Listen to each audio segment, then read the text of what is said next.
465 2631.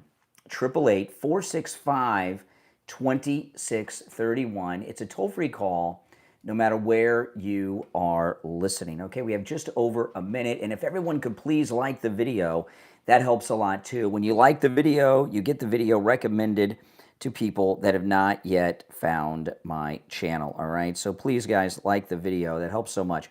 I'm going to open with what's going on in New Jersey and talk about this driver's license issue, but I've got so much more to cover too, and we are going to cover a lot on today's program. Okay, so I may move fast through some issues just because there's so much to cover, and we have less than 3 hours left. And I saw something on the Fox News website as a headline today that is sick and false, and they should be ashamed of themselves, Fox News. So I'm going to get into that as well, and a whole bunch more. All right, let's see here.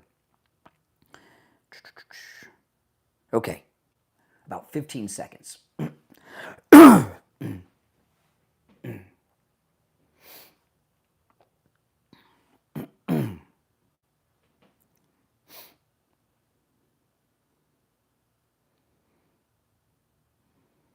Welcome to the program, everyone. Can you believe it is Thursday morning already? My name is Brian Craig, and you are listening to Florida's longest-running radio show, The Steve Kane Show, on the radio since 1977, celebrating 49 years on the radio. Okay, we have so much to cover on today's program. I mean, a lot. And you're welcome to call in. And remember, guys, you know, those of you that are new to the program and listening to us for the first time, or you've only been listening for a short time, before I get into the issues, I'll just say this. All opinions are welcome, whether you agree or disagree, and all of our calls are screenless and unvetted. We do not use a call screener. That is the design and the format of the program, okay? We do not use a call screener. And the way it happens, you call in, you get put on hold. And when you hear me say, what's your name? Where are you calling from? You're on the air. That's the first time we know who's on the air, right? I have the caller ID turned off, everything. I have no idea who's calling. All opinions are welcome, and the calls are 100% screenless and unvetted. So that's the way it goes. Now, I want to talk about what President Trump dropped out of New Jersey. You know, New Jersey... oh, and by the way, you can call me out on the carpet on anything you want too, all right? Because I'm here, right? For years, we've been hearing there's no evidence of voter fraud, illegals voting, or non-citizens being registered. This is just left-wing rhetoric, right? I mean, right-wing rhetoric. You know, these Republicans and Trump, they make all these claims and there's no evidence of it. Now we're getting evidence. And not only are we getting evidence, we're getting physical evidence. We're getting physical evidence. And the physical evidence it's starting in New Jersey, where there's a lot of focus right now. And it came out a couple days ago that there were 6,600 non-citizens registered to vote in the state of New Jersey. And then President Trump posted yesterday on True Social this. Listen, this is the president on True Social yesterday. 35,152 is the new number just released by Homeland Security of non-citizens registered to vote in New Jersey. And notice Homeland Security, because this is a national security threat. Then he goes on, these are just the ones that got caught. So the number could end up being much higher. That's where we're at right now, 35,152. The real numbers will prove to be many times this amount. They are all Democrats. Republicans, get smart and straighten out our crooked elections. Pass the Save America Act. Okay. You know, I believe that the Save America Act is the most important piece of legislation of my lifetime. I'll limit it to my lifetime because there's been important things, but I've been around for a while, and I think that's saying a lot.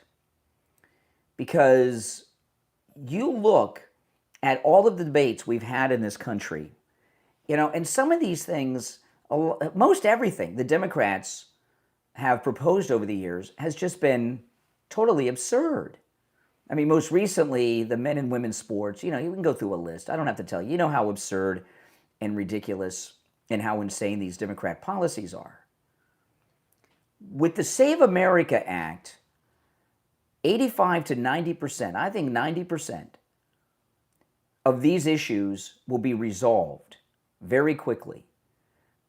Because we don't have the Save America Act, the Democrat Party is so overrepresented everywhere, not just in the Senate, not just in the House, but even in our state and local governments. And the Democrats know this. When President Trump ran the first time, and he started the rallies right away, and we hadn't seen anything like that. But have you ever wondered, why the Democrats never had rallies or events? Obama didn't even have rallies. He didn't. He did speeches with small groups. They put him out on stage at an event, I can't remember if it was Seattle or Portland, and made it look like he was speaking to 50,000, but it wasn't. It was a free concert at a music festival, and between sets, they brought Senator Obama out, took a picture of him, and made it look like they were there for him. But the Democrat, that was just, and it was on the front page of every newspaper the next day. There were still newspapers when Obama ran the first time that were important. But the Democrats don't do rallies. They don't really campaign. They talk to small groups because they don't have to, because we don't have the Save America Act in place. Proof of citizenship to vote and government-issued ID, or to register to vote, and government-issued ID required to vote. And here in Florida, our driver's license now show whether or not we're a U.S. citizen. And because that is not the law of the land, the Save America Act, the Democrats are overrepresented at every level of government. And when the Save America Act is passed, we're going to, for the very first time, get truly representative government that's representative of the people in this country. Because we do not have that now. Now, it's not going to happen on day one. It will take a few election cycles. I'd say 3 or 4, and they're every 2 years, right? So 6 to 8 years. Because there's some reasons for that, right? The whole House is up every 2, so we'll start to see effects there right away. But the Senate, they're up every, a third is up every 2 years, so it takes longer, and then we have governors and state legislators and everything, legislatures and everything. So it'll take 3 to 4 election cycles, 6 to 8 years, and then we will be seeing a truly a government at every level that is truly representative of the people. Now, that doesn't mean that we're going to have a 100% MAGA nation where everyone's Republican and there are only Republicans and all conservative ideas are 100% approved of. But the Democrat Party of today is so overrepresented. I think it's safe to say, and this may be a very conservative estimate, 35 to 40% of the Democrats in the House of Representatives would not be there with the Save America Act fully in place. And also Americans in this country, the perception that Americans have of liberal ideas is disproportionate as well, because, you got to understand, most people don't follow news and politics like I do and you do, right? Like the World Cup. I don't follow sports at all. I don't know anything about any sports at all, even American ones. I don't care. I'm not interested. I don't follow it. That doesn't mean I didn't watch a game when USA played at the World Cup, or I might watch a few minutes of a football game from time to time. But I can't tell you the name of a single player for the Florida Marlins or Miami Dolphins today. I just can't. I'm not interested. I'm tuned out of it. But there are people that are obsessed with that, and they know everything that's going on.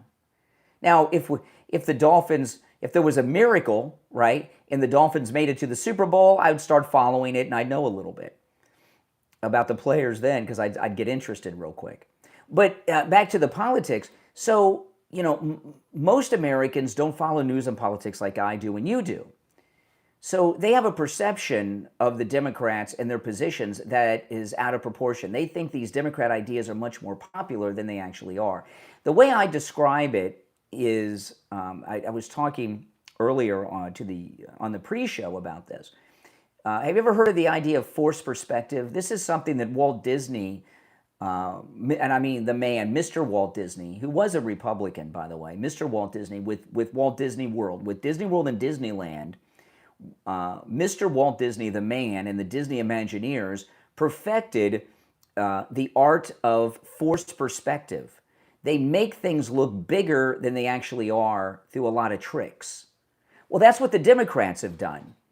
The American people are the victims of Democrat forced perspective, that their ideas are many times more popular than they are, and that most of their ideas have zero support. And I believe that if the Democrat Party was properly represented, that they would not qualify to be the second major party in this country. I think that they are a fringe party equivalent to like the Green Party, things like that. That's just my opinion on it. Now I'm going to take our very first break of the day. If you're on hold, stand by. You're listening to Florida's longest running radio show, The Steve Kane Show, on the radio since 1977, celebrating 49 years on the radio. Our number is toll-free 888-465-2631. 888-465-2631. We'll take a quick break, come back with your calls and more right after this. All right, guys on hold, stand by. We'll take a quick break and be right back. Some towns never forget, and some ghosts never leave. From author Alex Giles comes your next must-read book, The Ghost of Port St. Joe, a ghost story of the Florida coast. Along Florida's forgotten coast lies Port St. Joe. It's a town where a tragic past refuses to stay buried. When Alex discovers a mysterious gold locket, he awakens spirits trapped for nearly 2 centuries and uncovers a love story that death could never end. If you love Southern Gothic suspense, haunted history, unforgettable characters, and chilling mysteries, The Ghost of Port St. Joe will keep you turning pages late into the night. Order your copy right now on Amazon and Kindle, paperback, and hardcover edition, as well as Barnes & Noble, Apple Books, Smashwords, Kobo, and learn more on the author's website, alex-giles.com. The Ghost of Port St. Joe from author Alex Giles. Order your copy today, because sometimes the dead are only waiting to be remembered. Are you looking for a smarter way to care for your skin and your hair? You can do just that with Valaya AI. Valaya AI is your personal AI wellness coach. With just a quick scan from your phone, Valaya AI analyzes your skin and hair in seconds, providing personalized recommendations for acne, hydration, wrinkles, pigmentation, dryness, hair health, and that's just the beginning. Using advanced artificial intelligence, Valaya AI creates customized morning and evening routines, recommends products tailored to your needs, and even adjusts your care based on the weather, UV index, and seasonal conditions. What are you waiting for? Download Valaya AI right now in the Apple App Store and Google Play Store and discover a smarter, more personalized approach to skin and hair care. Learn more and see how Valaya works online at mytach.ca. That's mytach.ca. Valaya AI, healthy skin and hair powered by artificial intelligence. Are you retired and wondering what comes next? Your experience still has value. Your passions, hobbies, knowledge, and skills could become the foundation of a profitable online business. At retirementprogram.org, you'll discover a practical internet marketing strategy designed to help everyday people just like you create additional income for what they already know. With retirementprogram.org, you'll learn how to build your very first website, even with no programming experience. Discover the basics of getting your website found on Google. Learn to attract targeted visitors and turn that traffic into revenue. This free step-by-step guide explains how to choose a topic, create useful content, improve your search rankings, and explore proven ways to make money online. Retirementprogram.org isn't about getting rich overnight. It's about investing a little time each week to build something that can grow over time and provide an additional source of income during your retirement. Your dream career may not be behind you. It could be just beginning. Visit retirementprogram.org today and get your free guide. And share the link on all your social media so your retired friends can join in too. That's retirementprogram.org. All right, we're 30 seconds away, guys. I'm going to go to the phones when we get back. Welcome, everyone. If you're just joining, my name is Brian. This is where MAGA comes to talk. The number's toll-free and pinned in the live chat, 888-465-2631. 888-465-2631. A toll-free call no matter where you are listening. All right, 5 seconds.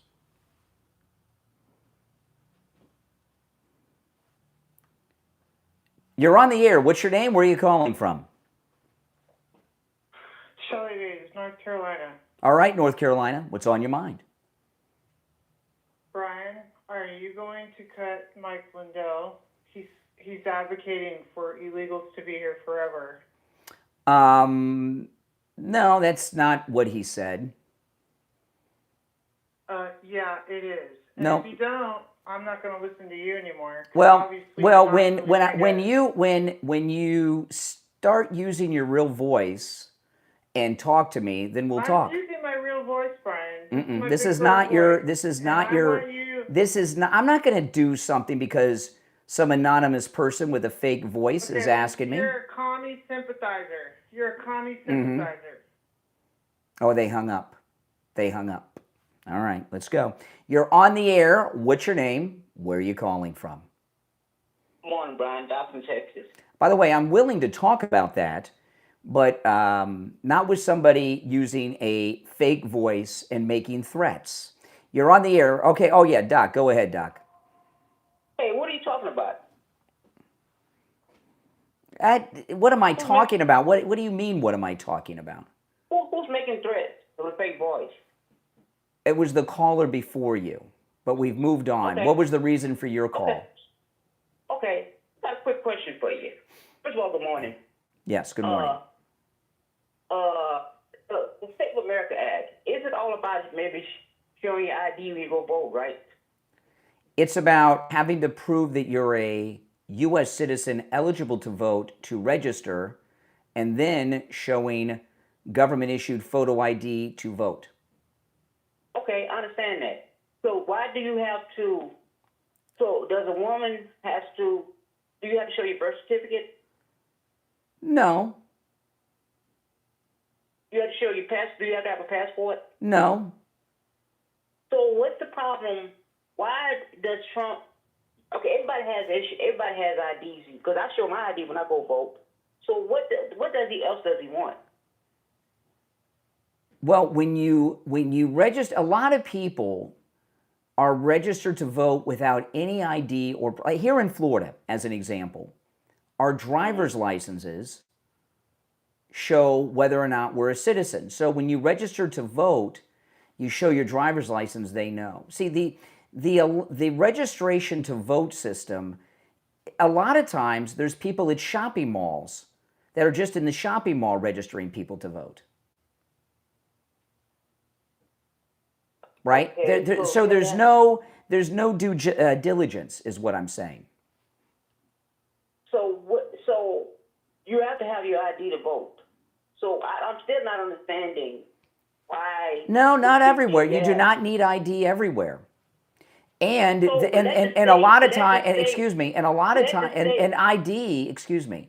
ID includes a driver's license, which a lot of non-citizens have legally, and a lot of illegal aliens have illegally. So what I'm saying is about that is let the states handle that problem. That shouldn't be a federal government problem. Let the states handle that problem. Well, the problem is that states are, like as an example, Minnesota, New Jersey, California. The states that are run by Democrats are run by corrupt politicians, corrupt public officials who are committing crimes. Okay, fine. Like I said, let the states handle it. I'm not going to argue with you about that. Well, the problem, there is proof of that. We just found out that the Democrat governor of New Jersey just admitted there's over 6,000 non-citizens registered to vote. They had a press conference the other day. Did they vote? 400 of them did. And now, because the investigation has begun, we found out that so far they have found more. There's over 35,000 non-citizens registered. Well, that we don't know. We don't know. But you just said there's no evidence. How do you know they voted? Well, if they're registered, that's a crime. Brian, it could have been a mistake. 20 seconds ago you said there's no evidence. I give you the evidence, and now you want more evidence. I don't find there is no proof for that. Just because they registered to vote, they shouldn't have been registered to vote. Mm-hmm. That don't mean they voted. It doesn't mean they voted. So you don't. Okay. Oh my goodness. See, this is the new talking point, right? This is the new talking point. Well, a couple days ago, there was no evidence. Now we've got evidence, and now you want some new evidence. There's no evidence that they voted, Brian. It's none. But we have proof that many thousands, tens of thousands in New Jersey alone are registered. That don't mean they voted, Brian. Oh my goodness. I'm bleeding out of my ears. Goodness. I am bleeding out of my ears. You know what? We're never going to agree on this, so I'm good. We're never going to agree on this. All right, well, you're good, then we'll say goodbye. Now, I will talk about the Mike Lindell thing, and I don't know what Mike Lindell's doing. I just learned about this before I went on the air. I mean, like right before I went on the air today. And what's going on with Mike Lindell, I do not know. He gave an interview where he talked about a 6-month amnesty period in Minnesota, not nationwide, in Minnesota, where an amnesty period for illegals where they could, without criminal records, to register. And why he did that, I have no idea. I did watch the clip of the interview right before I went on the air. What he's doing, I have no idea why he did that. He's in just a couple of weeks, I think it's on the 11th, around the 11th of next month, I think it's the 11th, is the primary in Minnesota. Over the weekend, he was with the president in a tuxedo, and President Trump, standing next to Mike Lindell, 100% came out and endorsed Mike Lindell. That was over the weekend. Then we get 4 or 5 days later, he comes out and talks about a 6-month amnesty period for illegals in the state of Minnesota where they can apply for work visas. So far as condemning Mike Lindell, dropping Mike Lindell, cutting Mike Lindell, sometimes someone does something that is so far outside of their character that it is shocking. Have any of you ever been shocked? And I did a live stream on YouTube a few minutes after 5 a.m. I didn't see the clip of Mike Lindell until after that. So I watched it, I don't know, less than 10 minutes before I went on the air. And I haven't seen the whole thing because I didn't have time before I went on the air. So when someone does something so out of character as Mike Lindell has just done, I got to process that for a bit. When I've got to watch the entire interview. This is going to be a big story today, and I want to see, one, what the president does. Will President Trump withdraw his endorsement? will Mike Lindell come out and retract what he said? Now I'm looking at the clock. I got to take our break for the bottom of the hour. So I'm going to take our break for the bottom of the hour. I'll come back with your calls and I'll talk more about this. All right? All right, it's the Steve Kane Show. My name is Brian Craig.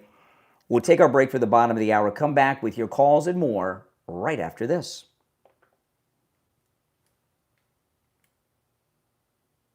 Okay, we're clear. Now, if you're on hold, stand by.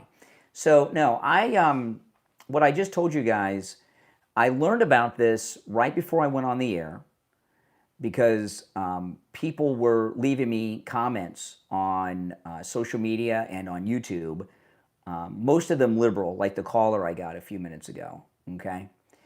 And when someone does something as far out of character as Mike Lindell has done here, I gotta find out what's going on. And when you look at what Mike Lindell has gone through for the last 8 to 10 years because of his support of Trump, he has lost more millions than we could probably imagine, right? Remember, he got knocked off of the home shopping channels, kicked out of Walmart and all the national retail stores, all these things. So why would someone who has sacrificed so much for President Trump, a couple of days after President Trump endorsed him, start talking this way? Does it make sense to you guys? I'm very open to process it. And I did not have time before I went on the air to watch the whole interview. I only saw a clip of it. But he did say a 6-month amnesty period where they can apply for, if they don't have criminal records of a certain level, where they could apply for work visas. And he was talking about giving them driver's licenses and everything else. So to me, I mean, I was like, what am I watching here? And because it's so out of character with everything, it's like a hostage video. It just doesn't, it's inconsistent with everything I have heard about Mike Lindell since he's been on the political scene for about the last 8 to 10 years. Isn't it inconsistent with you guys too? And I've seen the people in the chat with all their catchphrases. Those are all Democrats, right? So I don't, I'm not seeing Republicans. I'm not seeing MAGA people in the chat room go after him. I'm seeing Democrats. And that person that called me, give me a break. You know, that was a hardcore leftist. And they hung up because I was catching on to them, and I don't think they could keep the fake voice going for much longer. Yeah, like Irene there, Mexico, Mike Lindell. See, these are Democrats. So there's just a missing piece to this puzzle that I don't know. Do you guys agree with that? I mean, because this is a complete 180 from anything we've ever heard from Mike Lindell. All right, we've got 25 seconds and we'll be back. So I'll take some more calls, but I am very open to talk about it and process it with you because something is off here. All right, we got 10 seconds. Stand by. And I'm certainly not going to be threatened by somebody on the phone like that.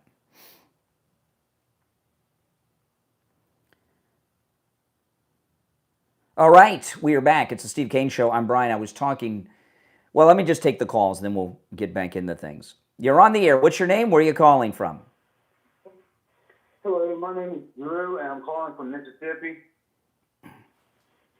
Okay. I guess I'm kind of new to your program. I caught a little bit of it the other night. May I ask you a question? Sure. Okay. Do you watch a lot of media, a lot of different news sources? Well, I don't listen or watch other shows too often, but I consume more media than probably the 20 people would normally consume. Okay, what like? What In what form do you consume media? Like you read a lot of newspapers or what? I read everything. My life is prep. I'm very well informed. Okay. That's Why? cool. Why? What do I have to do? Prove that I have knowledge to you? No, I was just asking. It was. I come to my question own conclusions. I don't read or listen Okay. to other people to tell me what to think. I Okay. follow what's going on in the world around me and come to my own conclusions Okay. instead of being Okay. force fed by the Okay. Matrix. Okay. Hold well, on. then Just I- give me. then I Hold on one second while I answer these. And I lines. apologize because it wasn't intended to be a confrontational Okay. question. All right. So what's on your mind? Okay. Why do you think that Pickaxe Mountain is such a priority target? That's a very good question. Are you ready? Yes. Because Donald Trump says so, and you're concerned with where people get their information. When it comes to military targets in Iran, there is no person who's better informed as to what's going on in regards to that than the President of the United States. Right? Okay. And would you say that target is a priority over opening the Strait of Hormuz? No, the Pickaxe Mountain is a target because that's one of the places they moved whatever they had left of the equipment and materials to enrich uranium. That's why. Yeah, that's why it's a priority target. While that may not be immediately affecting the Strait of Hormuz security, in the long term it would. I mean, what's the point of your call? I've answered a couple of your questions here. Enough of that. I mean, what's the point you're trying to make? Well, that's the first point, is that Pickaxe Mountain is not a priority target. Oh, this is interesting. Wait a sec. This is interesting. So you're more informed than the President of the United States. You understand the strategy. I certainly didn't make that claim. Well, you are now because President Trump says it's important in the war. You say it's not. Would your position be that Pickaxe Mountain is more important than opening the Strait of Hormuz? It's all connected. Okay. No, I'm not answering any more questions. I've answered enough of your questions. If you have an opinion on the things we're talking about, we'll have a discussion. But this isn't some one-on-one exclusive interview that you got. Okay. Yeah. Thanks for your cordiality. What I would like to know is or what I would like to state. I'm not asking you any more questions, obviously. Destroying Pickaxe Mountain will do nothing to open the Strait of Hormuz, and opening the Strait of Hormuz is what's going to cause a global economic crisis, which is already affecting us here at home very much. Really? How's it affecting you? How's it affecting you? How's it affecting you? Gas prices and food prices. Really? Food prices are down. Gas is up a little bit. So, I mean, how much do you drive? Very little. So what's it costing you? $3 a month? $10 a month? It's not about me. It's not. No, about you just me. said It's it was. about You just the said it was. You It's just about- said it's affecting me. It's affecting us. I said where. You said gas prices. I asked how much you drive. You said not much. So it's $3 to $10 a month. Oh well, and that personal effect. My lifestyle is not the concern of you. Oh, okay. My concern is about the American people. It's about my neighbors. Yeah. It's about my neighbors who are now deployed in theater, who flew over my house. Your neighbors. I got news for you. The United States military is first off, it doesn't matter what they think, because the military, we're not in a military governed society. The military answers to the civilian authority, and we have a 100% volunteer force. Okay, so and in the year and a half Think about this. In the year and a half since President Trump has been reelected, what percentage of the military have had to re-enlist? And how many of them are newly, a huge chunk, right? In a year and a half, a lot of them. Oh, I wouldn't have any idea what that figure is. But you know, it's a lot. It's a big chunk. Everyone who's in the military, they are volunteered for this. Many of them have re-enlisted since President Trump was reelected. The enlistment, the enlistments have been up across all branches, breaking records in President Trump's second term. And you know, so the people that are in the military, this is what they enlist for. So they're not, the military are not concerned about the situation in Iran. This is what they volunteered for. That's an excellent point and has nothing to do with what I was speaking to. Well, I really don't care what you're speaking to. I'm obviously. So why are you asking people to call in to discuss? Well, no, because on Fridays we have open phones. The other days of the week, you know, you're new to the show, so I'm giving you some leeway. The format is Monday through Thursday. People call in about what we're talking about, and on Fridays it's open phones. We call it Open Mag and Mike Friday. People can call in about any and everything. I have responded to everything you've brought up. I've answered your questions. None of them were on topic with what I'm talking about. I challenge you, and then you accuse. No, excuse me. No, hold on. I've answered every one of your questions. I'm talking about all the topics you brought up, right? And when you get challenged, you claim that, well, I'm avoiding, I'm diverting, I'm pivoting, I'm this, I'm that. I mean, I just think you're a bit of a self-centered narcissist, and you're not used to interaction with people. Yeah, I know. Wow, it's amazing. Wow. I know. Wow. Hey, thanks a lot for taking my call, pal. All right, take care. I don't think he's someone who's ever been challenged. You're on the air. What's your name? Where are you calling from? Hey, Brian, honey, I tell you, that last call you had is nuts. Well, you know, he's, I mean, you look at the call, well, where do you get your information, you know, and he wants to know, you know, like, you know, this is, doing a show like this, you don't get your information from anywhere, really. It's called life. You know, it's a lifestyle, right? You know what I mean? When you're in this, you know, you guys hear how long I've been doing this, but, you know, when you're in the news business, which I am in media, it's a lifestyle, right? Well, they're like liberals. They think they know everything, but they don't know anything. What I was calling about was the ID driver's license situation. Mm-hmm.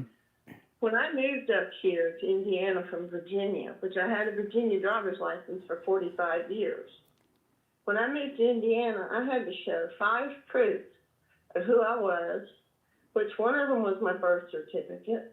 The other one was my Social Security number, which way back in the day, it was not supposed to be used as a form of identification.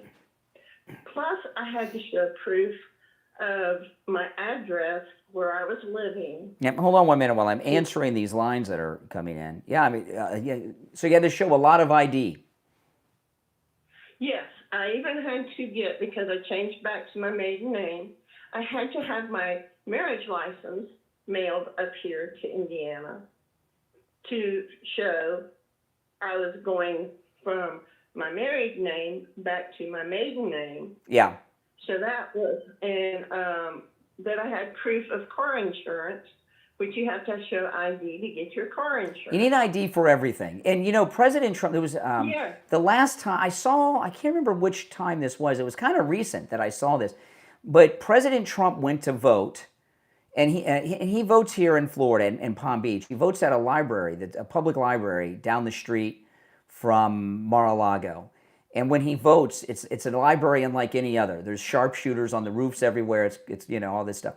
But he went to vote at the last time he voted, and the girl asked him for his ID, and he had to produce his ID, and you know, and he's the president of the United States, and she knew who he was, but he still had to present ID, and she checked it against the voting record.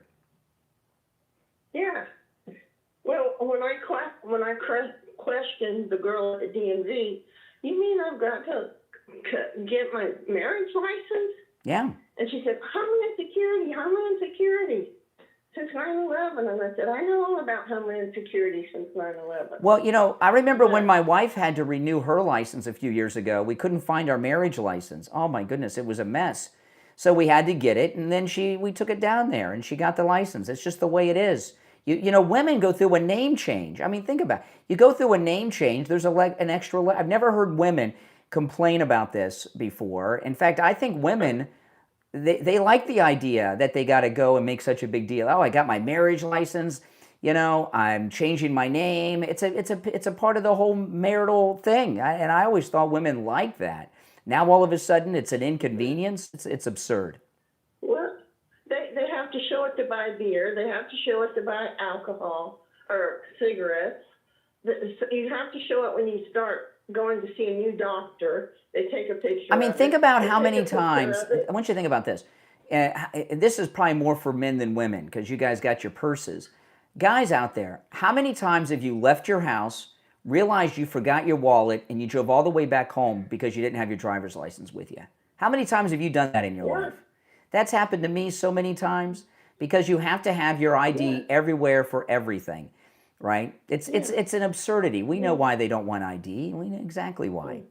And another thing, when that guy was talking about how much everything is, eggs have come down because I remember paying $10 for an 18 count of eggs under Biden. The only thing that has still fluctuated is the gas. You can go to different towns, different gas stations, and every one of them will have a different price. Gas is still lower than it was under Biden. And it is going to fluctuate. It is going to fluctuate as things heat up. But in the long term, but it was getting down to like regular prices a couple weeks ago. And I didn't hear one liberal call in and say, oh, great, the gas is cheap. You're not one of them. In fact, they were pissed off that I brought it up. Right. And they will go out and spend $100 for a carton of cigarettes.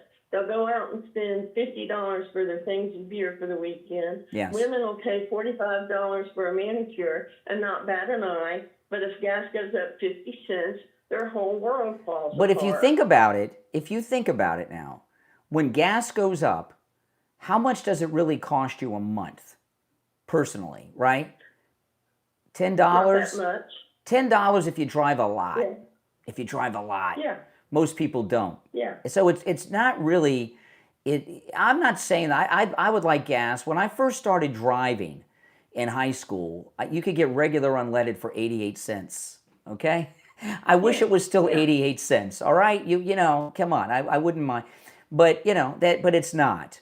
But still, the price of gas for most people is between $3 and $10 more a month when it's on the high during this conflict. And so let's have some perspective. Give me a break. But I think you're probably too young to remember under Carter, because I was old enough under Carter to see where everything spiked all of a sudden. Well, I was a little kid, but I remember what I remember of it was I do remember gas lines. And I remember they were talking about, you could only, they were going to make it so individuals could only buy gas on certain days of the week. You wouldn't be able to buy gas every day. And if you watch some of the television shows from the 70s, like I love Chips, right, with Eric Estrada and Larry Wilcox. There was a whole episode of Chips about the gas lines. That they were talking, and they had to deal with something at a gas station during the gas line. So, I remember that stuff. But here's the situation, okay? When America is involved in wars over the years, sometimes there's sacrifices. Back in the Second World War, there was rationing of all kinds of things. That's what I was going to say. Well, people had to ration certain types of foods, even rubber, tires. Yeah. New cars were not being made because the car factories were making tanks and Jeeps. So, and so there's no rationing, there's no sacrificing. They're trying to make an issue out of something that really isn't an issue, but there's a perception of it, right? All right, listen, I got to run. I'm late for the break. Thank you, honey. Bye. All right, take care. All right, if you're on hold, stand by. We'll be right back. All right, we're clear. If you're on hold, stand by. We'll be back after this. What if the past you've been running from is the only thing that could save the people you love? Author Anna Alina Bolstad brings the Old West to life in a story of redemption, sacrifice, and family. The Death of Laura Black, available on Amazon. Laura Black was once an outlaw, living a dangerous life filled with crime and violence, but she's left that world behind. Now she wanders the wilderness alone, carrying the scars of her past and the secrets she's tried to bury. Everything changes when she discovers the only thing that she's ever known is existing to them, and she's the only one who can save them. Can Laura face ghosts of her past, or will the life she's escaped finally catch up with her? Find out in this unforgettable Western adventure filled with action, heart, and strong characters. The Death of Laura Black, from author Anna Alina Bolstad, available on Amazon and Kindle, paperback, and free with Kindle Unlimited. This book also makes a great addition to your book club. Order your copy right now. Are you looking for jewelry that's as unique as you are? Then check out Kita Luxury on Etsy, where every piece is handcrafted with passion, artistry, and the natural beauty of genuine crystals and gemstones. One-of-a-kind bohemian designs. Kita Luxury was created with a simple mission to make extraordinary handmade jewelry accessible to everyone. Behind every creation is a talented team of skilled artisans, each bringing their custom expertise to metalwork, stone cutting, beading, and fine jewelry craftsmanship to produce stunning wearable works of art. Whether you're searching for a breathtaking statement necklace, elegant earrings, handcrafted bracelets, beautiful rings, or meaningful jewelry for both men and women, you'll discover pieces that celebrate your individuality and personal style. Every design is carefully handcrafted using high-quality, natural materials. Creating jewelry that's more than an accessory. It's a reflection of who you are. Whether you're shopping for yourself or searching for the perfect gift, Kita Luxury offers timeless handcrafted jewelry designed to inspire, delight, and be treated for years to come. These healing crystals are some of the best healing jewelry on Etsy. Visit KitaLuxury.etsy.com. That's KEETA luxury.etsy.com. KitaLuxury.etsy.com. Handcrafted jewelry that tells your story. KitaLuxury.etsy.com. All right, we'll be back in just over a minute. If you're on hold, stand by. All right? Okay. All right. Yes, the number's toll free. It's pinned in the live chat. 1 minute, we'll be back. 888-465-2631. All opinions are welcome. The calls are screenless and unvetted. 888-465-2631.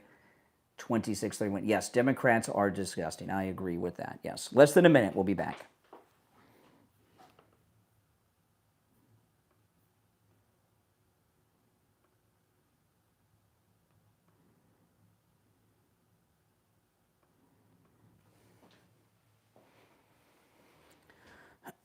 Thirty seconds.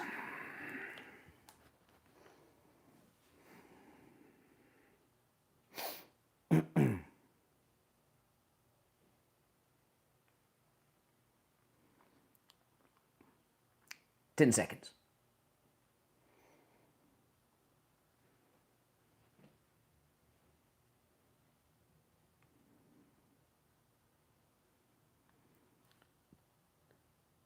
You're on the air. What's your name? Where are you calling from? Yeah, for me, Brian. Hey, Jeff. What's up? You know, not only about the non-citizens registered voters, but all the dead voters voting, and it's always Democrat, by the way. If we cleaned up the registration rolls in every state, I don't think the Democrats could win another national election. Well, you know, for a it's long time. best, you know, I'll tell you, it's best to stick with what we have documents on, right? And what's being documented are these non-citizens. So this is hard physical proof that not only cannot be denied, they're admitting it. Yeah, okay. I mean, you heard Doc's call. Doc said, there's no evidence. I give him the evidence. Yeah, but I want more evidence. Are they voting just because they're registered?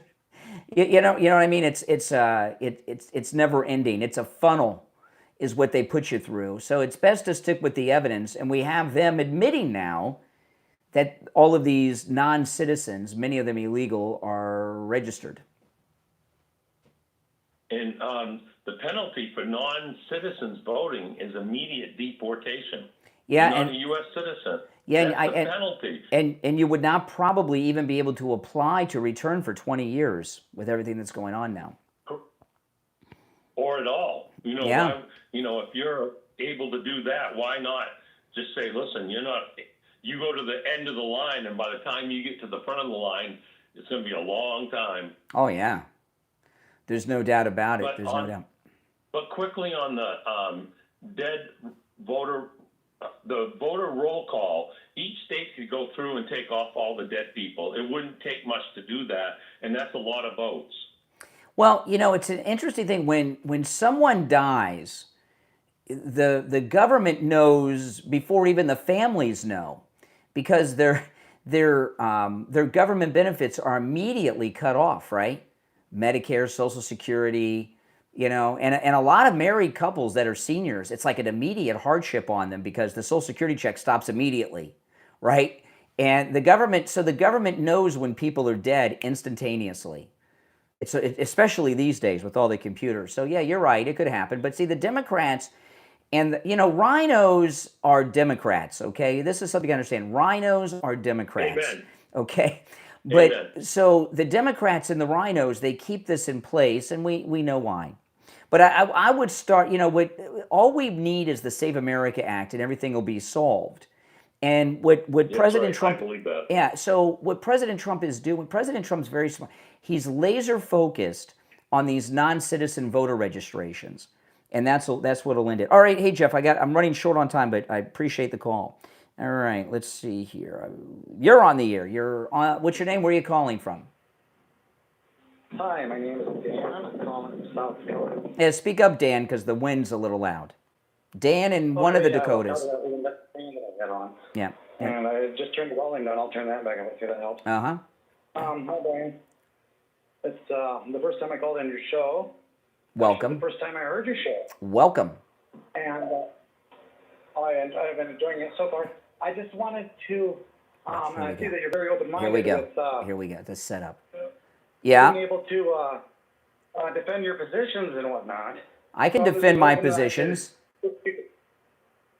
I was just hoping I could get you to clarify a couple things that you've said on this broadcast. Pick the one you have the biggest But- gripe with. Pick the one you have the biggest gripe with. Okay, I'm with you. I appreciate that. Okay, so for example, then with the gas. Now you said if you drive a lot, it costs you $10 a month. For the average person. For the average person. So we're in South Dakota, where I am, and $10 gets me about an eighth of a tank. It Okay. doesn't even last one day. But suppose you have 25 miles to the gallon. That's average or kind of high. Yeah. For in-town drive. And so if you have 25 miles to the gallon for $10, what do you get in Florida? It's probably like about $3.50, $4 a gallon. I can get gas for well under $4 a gallon. Right, so we'll just say it's $3 a gallon for this example. So that would get you $9, would get you 3 gallons. So that means if we had 25 miles a gallon. All right, listen here. I'm not going to sit here and do mathematics because one thing I like is to have an audience. And doing a bunch of mathematics, we'll just turn them off. This is what I'm talking about, okay? Excuse me. I understand. Excuse me. Excuse me. I'm speaking. This is what I'm talking about. I'm sorry. There is Okay. the Strait of Hormuz is where a huge chunk of the world's oil comes from, okay? The world economy runs on oil. Oil is life. Oil is blood, okay? And it's a commodity that's priced globally, okay? So the price, whatever, even if we don't get a single drop from that area, it's going to have a major impact on our gas prices too because of the way the global commodities market operate. Iran has been backing terrorism around this world for almost 50 years. there were hundreds, if not thousands of Americans, many thousands of Americans who were dead or permanently maimed because of the Iranians, okay? They've started wars like the Gaza War and many others. They've been attempting to assassinate the President of the United States. The President said there were 2 assassination attempts against him by the Iranians during the 2024 presidential campaign. I know of another one that I've talked about on the air that I suspect as well. There were wide reports of Iranian death squads in the country targeting President Trump in the 4 years he was out of office. So, you know, what we're dealing with gas prices, which is a temporary thing, is a worthy sacrifice to rid the world of this Islamic terrorist organization that's responsible for about 90% of the Islamic terrorism of the last half century, and they've been trying to kill a president of the United States regularly as well.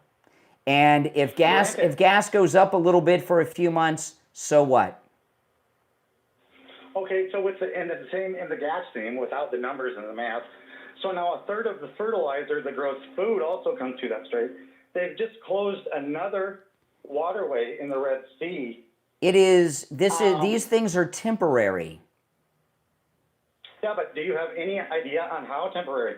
We were told. Also, well, I'm not a psychic or a fortune teller, but I know this: when it's all over, we're not going to have these Iranian lunatics causing trouble anymore. The president said if they fire any type of weapon, even a slingshot at his ship, we're going to take out a power plant and a bridge every time they do it. Listen, I'm up against a break.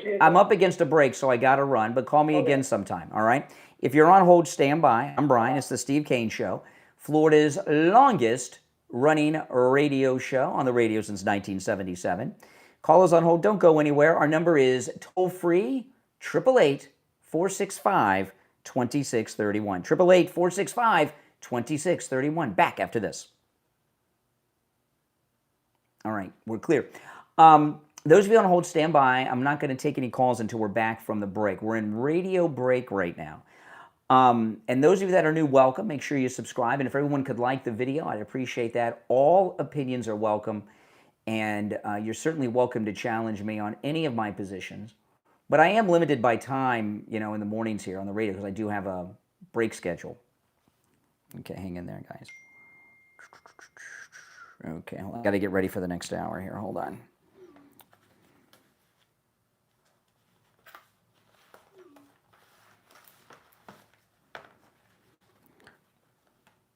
This one. This one. And this one. Okay. All right.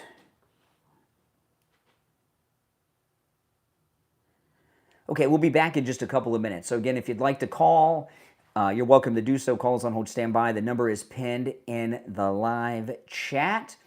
And I'll continue to take your calls, and I've got some other issues to bring up. No, he's not giving nuclear bombs to Saudi Arabia. Nope, he's not giving nuclear bombs to Saudi Arabia. He's allowing them to build a nuclear reactor with American made nuclear reactor components for a power plant. There's a little difference there.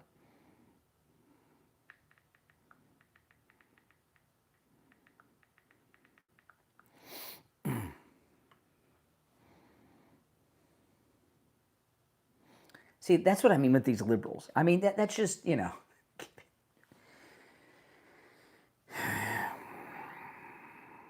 They have nuclear power plant in Iran. We haven't taken that out.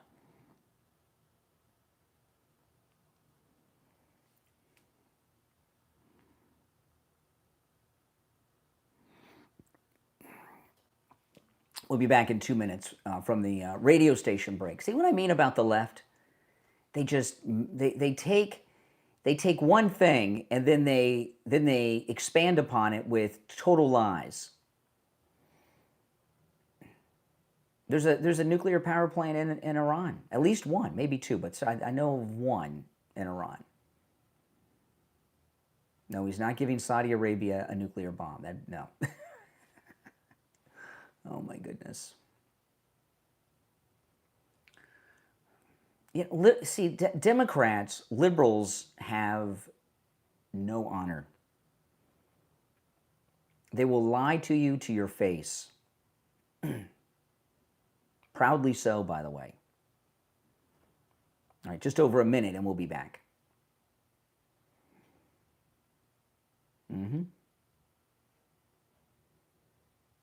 It's insane how the liberals will just lie to you. I know. All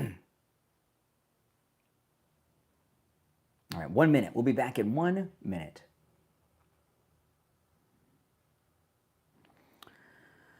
The show is flying by. My goodness, we've been on an hour, 15 minutes already.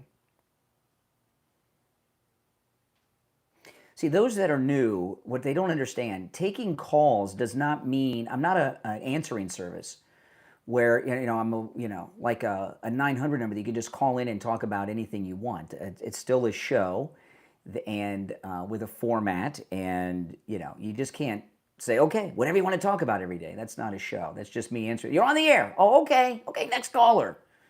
That's not what we do here. But people that are new, I give some leeway to until you learn how the show operates. All right.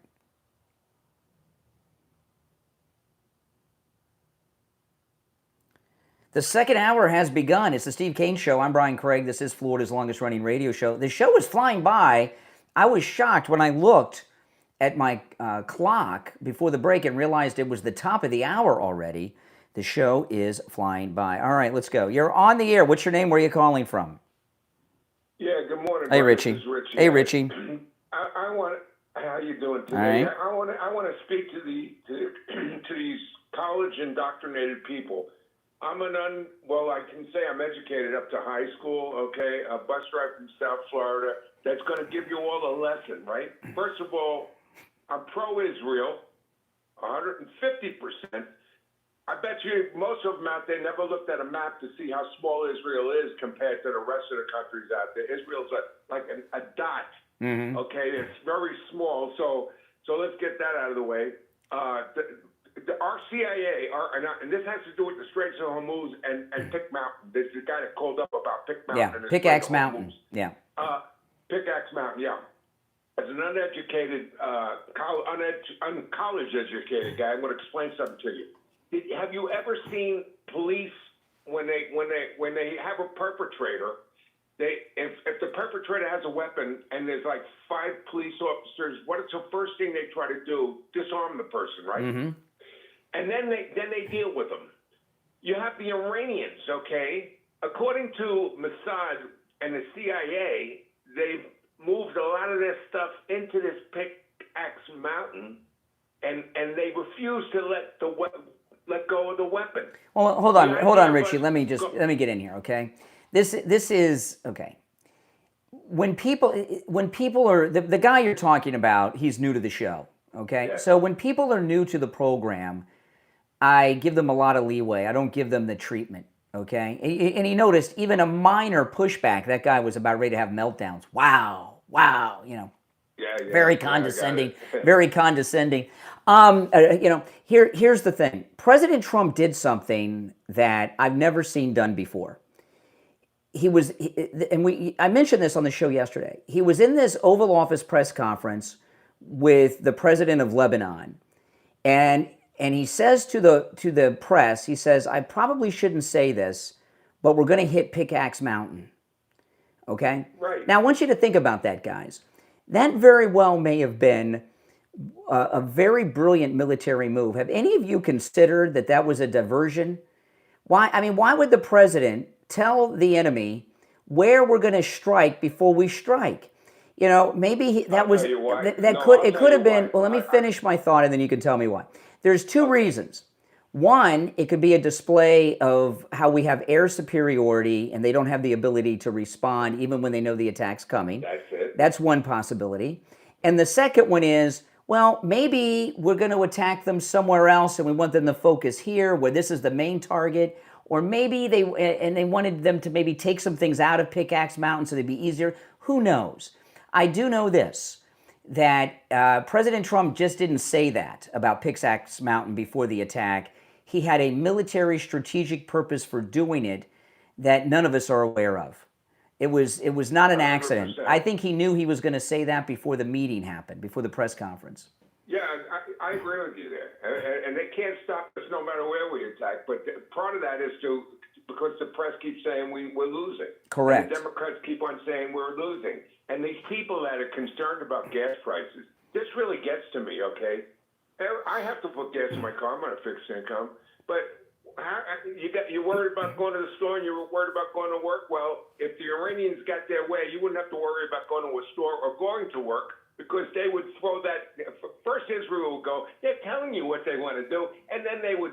What makes you think these religious fanatics, if they had a nuclear bomb that could reach the United States, wouldn't send it out there? Exactly. What makes anybody?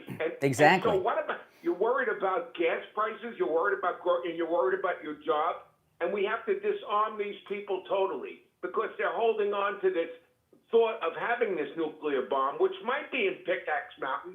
So we take out, then they got nothing. See, the reason that one of the reasons that unfortunately, gasoline, the way that oil works on the commodities market, it's a world price. Okay, you can't, for however it works, they can't set it for country by country, really. Okay, one of the main reasons that gas has been at the prices it's been at for the last 20 years is because the Strait of Hormuz has always been under the control of these Islamic terrorists of Iran.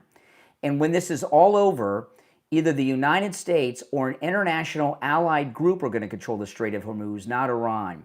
And then you're going to find that getting gasoline through that tiny little strategic Strait of Hormuz is not going to be a conflict anymore. It's going to be as safe as the Panama Canal. And that's what the long-term goal is. Right. And what I want these people to understand something, okay? And this is actually linking it up. We had a civil war in this country. We had African Americans that were slaves, and they wanted to be free because they were controlled by the South, and so they were so happy the Union Army came in there and freed them, and Lincoln. You got people that are actually enslaved in Iran. The population there are putting on buildings. Please, USA, don't stop. Don't stop. Because they're all enslaved by these fanatical Islamists. Mm-hmm. And they want their freedom. Yeah. They even marched, like I told you, they marched in the street. 50,000 were killed because they just wanted freedom. That's right. So, hey, Trump is doing God's All right, Richie, I'm going to move on and take some other calls. I appreciate the call. All right, you take care. All right. You're on the air. What's your name? Where are you calling from? Yeah, it's Renee from Harlem. Oh, hey, Renee. I just had to give a shout out to Doc because, he's way too nice to you. I got it. I saw online today a clip of Al Sharpton, and he was promoting a book, and that he had the author of a book on, Al Sharpton, yesterday, and I got the book. They Stole a City. It's about Wilmington. It's called, the title, this is a book you would like. And it's called They Stole a City, Wilmington's White Supremacist Coup, and the Families Who Live with Its Legacy. And what happened was, and Al Sharpton did a whole thing on this, blacks in Wilmington, they ran the whole city. They were wealthy, they owned all the businesses, and then these Democrat white supremacists came in and stole everything from them. That's what the book's about. I got it on tape. So I'm going to listen to that audiobook. I'm going to be listening to an audiobook of a book that your pal, Reverend Al Sharpton, recommended. Although, he left out the part that the white supremacists were Democrats, but they were. Anyway, what's up? Well, Yes. You should probably mention the fact that Rules for Racists was never a book. It was called Rules for Radicals, and it was not you. I don't understand what any of what you just said means. You have no idea what anybody's talking about. Mm-hmm. You're just a racist. Okay. You're just a bigot. Mm-hmm. Brian. You have such a limited vocabulary. You really do. It's unfortunate. A guy of your age, you could be such a beacon of help to young people, and then you're just a sad person. That's what you are. All right, let's see here. I'll take another call or two before the break. What the heck? You're on the air. What's your name? Where are you calling from?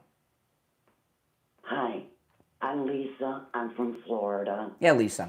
And I'm very upset because one thing that never gets talked about enough is our open borders. Terrorists can march right in. We don't have an open, no, excuse me. We do not have an open border. There has not been any legal, there's not been any legal crossing in a year and a half. No, sir. No, sir. I meant before. Oh, before. Trump. Oh, okay. We hadn't, yeah. And we have all these people marching in, and now the Democrats are on their knees to these dangerous people. Yes. You know, the Muslims.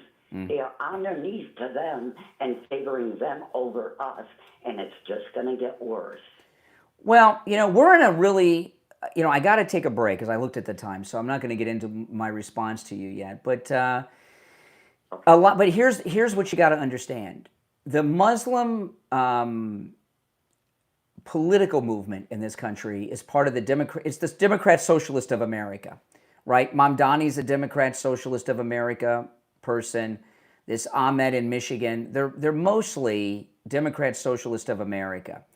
And they're being rejected by the Democrats, and they're going to be defeated. Some of them may win because they're in some left-wing district like these New York idiots. But overall, the Democrat establishment is purging from their ranks the Democrat Socialist of America. So these Muslims are going to lose their juice with that. All right. That was brilliant. It's true. All right, it's true. All right, appreciate the call. All right, now I want to talk about Dr. Appleton and his robotic laser wave pain treatment. You know, it is so amazing. And, you know, when I hear and I meet listeners who tell me how they've gotten their life back, it's amazing. You know, I've met and spoken with so many of our listeners in the years that Dr. Appleton has been with us that they are living a pain-free life now. You know, all the pains I had were really bad, but arthritis. When Dr. Appleton told me I had arthritis in my fingers and my hand, I thought my life was over. It's my right hand too, and I'm right-handed. You know, and arthritis pain, it was so bad I didn't know how to describe it. And Dr. Appleton said, "Does it feel like a bolt of electricity?" I said, "That's exactly how it feels." It is bad, arthritis pain. And I had it bad. My arthritis in my hand was so bad, I was on the verge of tears when it would act up. Dr. Appleton treated me with robotic laser wave pain treatment. He rid me of my arthritis pain. And guess what? It's been about 2 years. It hasn't returned. And I've talked to other listeners that have had arthritis in different parts of their body that is gone now. No more pain from their arthritis because of Dr. Appleton. And that's only one of the many pains that the robotic laser treats. Go see Dr. Appleton. The consultation is free, and appointments are not necessary, even on Saturdays. Tell Dr. Appleton where you're in pain, and Dr. Appleton will tell you how he can rid you of pain with his robotic laser wave pain treatment, like he's done with me 7 times. 954-973-0710. 954-973-0710. 954-973-0710. And online, AppletonCairo.com. We'll be right back. All right, if you're on hold, stand by. If you'd like to call in, the number's toll-free, 888-465-2631.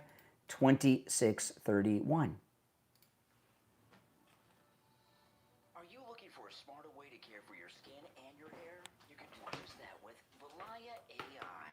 Valaya AI is your personal AI wellness coach. With just a quick scan from your phone, Valaya AI analyzes your skin and hair in seconds, providing personalized recommendations for acne, hydration, wrinkles, pigmentation, dryness, hair health, and that's just the beginning. Using advanced artificial intelligence, Valaya AI creates customized morning and evening routines, recommends products tailored to your needs, and even adjusts your care based on the weather, UV index, and seasonal conditions. What are you waiting for? Download Valaya AI right now in the Apple App Store and Google Play Store and discover a smarter, more personalized approach to skin and hair care. Learn more and see how Valaya works online at mindhatch.ca. That's mindhatch.ca. Valaya AI. Healthy skin skin and hair, powered by artificial intelligence. Life can leave us with a lot of questions. Why did this happen to me? Why do I keep repeating the same patterns? And where is God in all of it? If you've ever asked those questions, you need to tune into the Healing Philosophers Podcast with the Healing Philosopher on Spotify. Through honest conversations and real-life experiences, each episode explores topics like healing from past hurts, generational karma, letting go of what's holding you back, understanding narcissism, and discovering how God can use even life's hardest moments for a greater purpose. The Healing Philosophers Podcast is about finding hope, growing in your faith, and realizing that your story in every season of your life has meaning. Add the Healing Philosophers Podcast to your Spotify playlist, and make sure to share the podcast on all your social media, and invite your friends and family to listen in too. Your share could be exactly what someone else needs right now. The Healing Philosophers Podcast with the Healing Philosopher on Spotify. Healing starts with one conversation. Listen now on Spotify.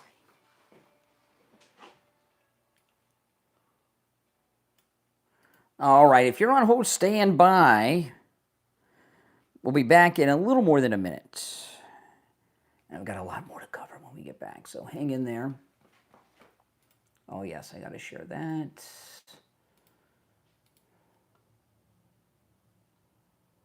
And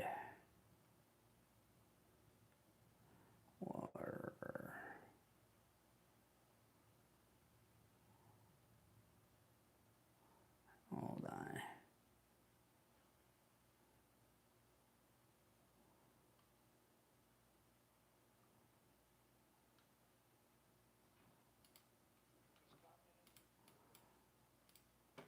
Okay.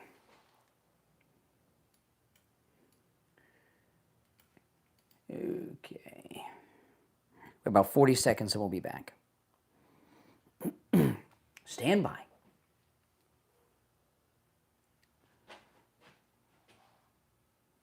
Yeah, welcome, welcome.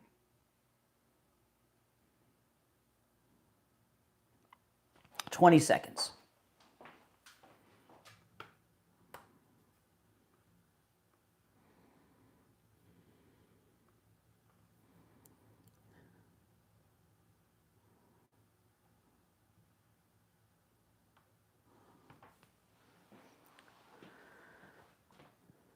We're back. It's the Steve Kane Show. I'm Brian. You're on the air. What's your name? Where are you calling from? Good morning, Conservative Doug. Oh, hey, Doug. What's up?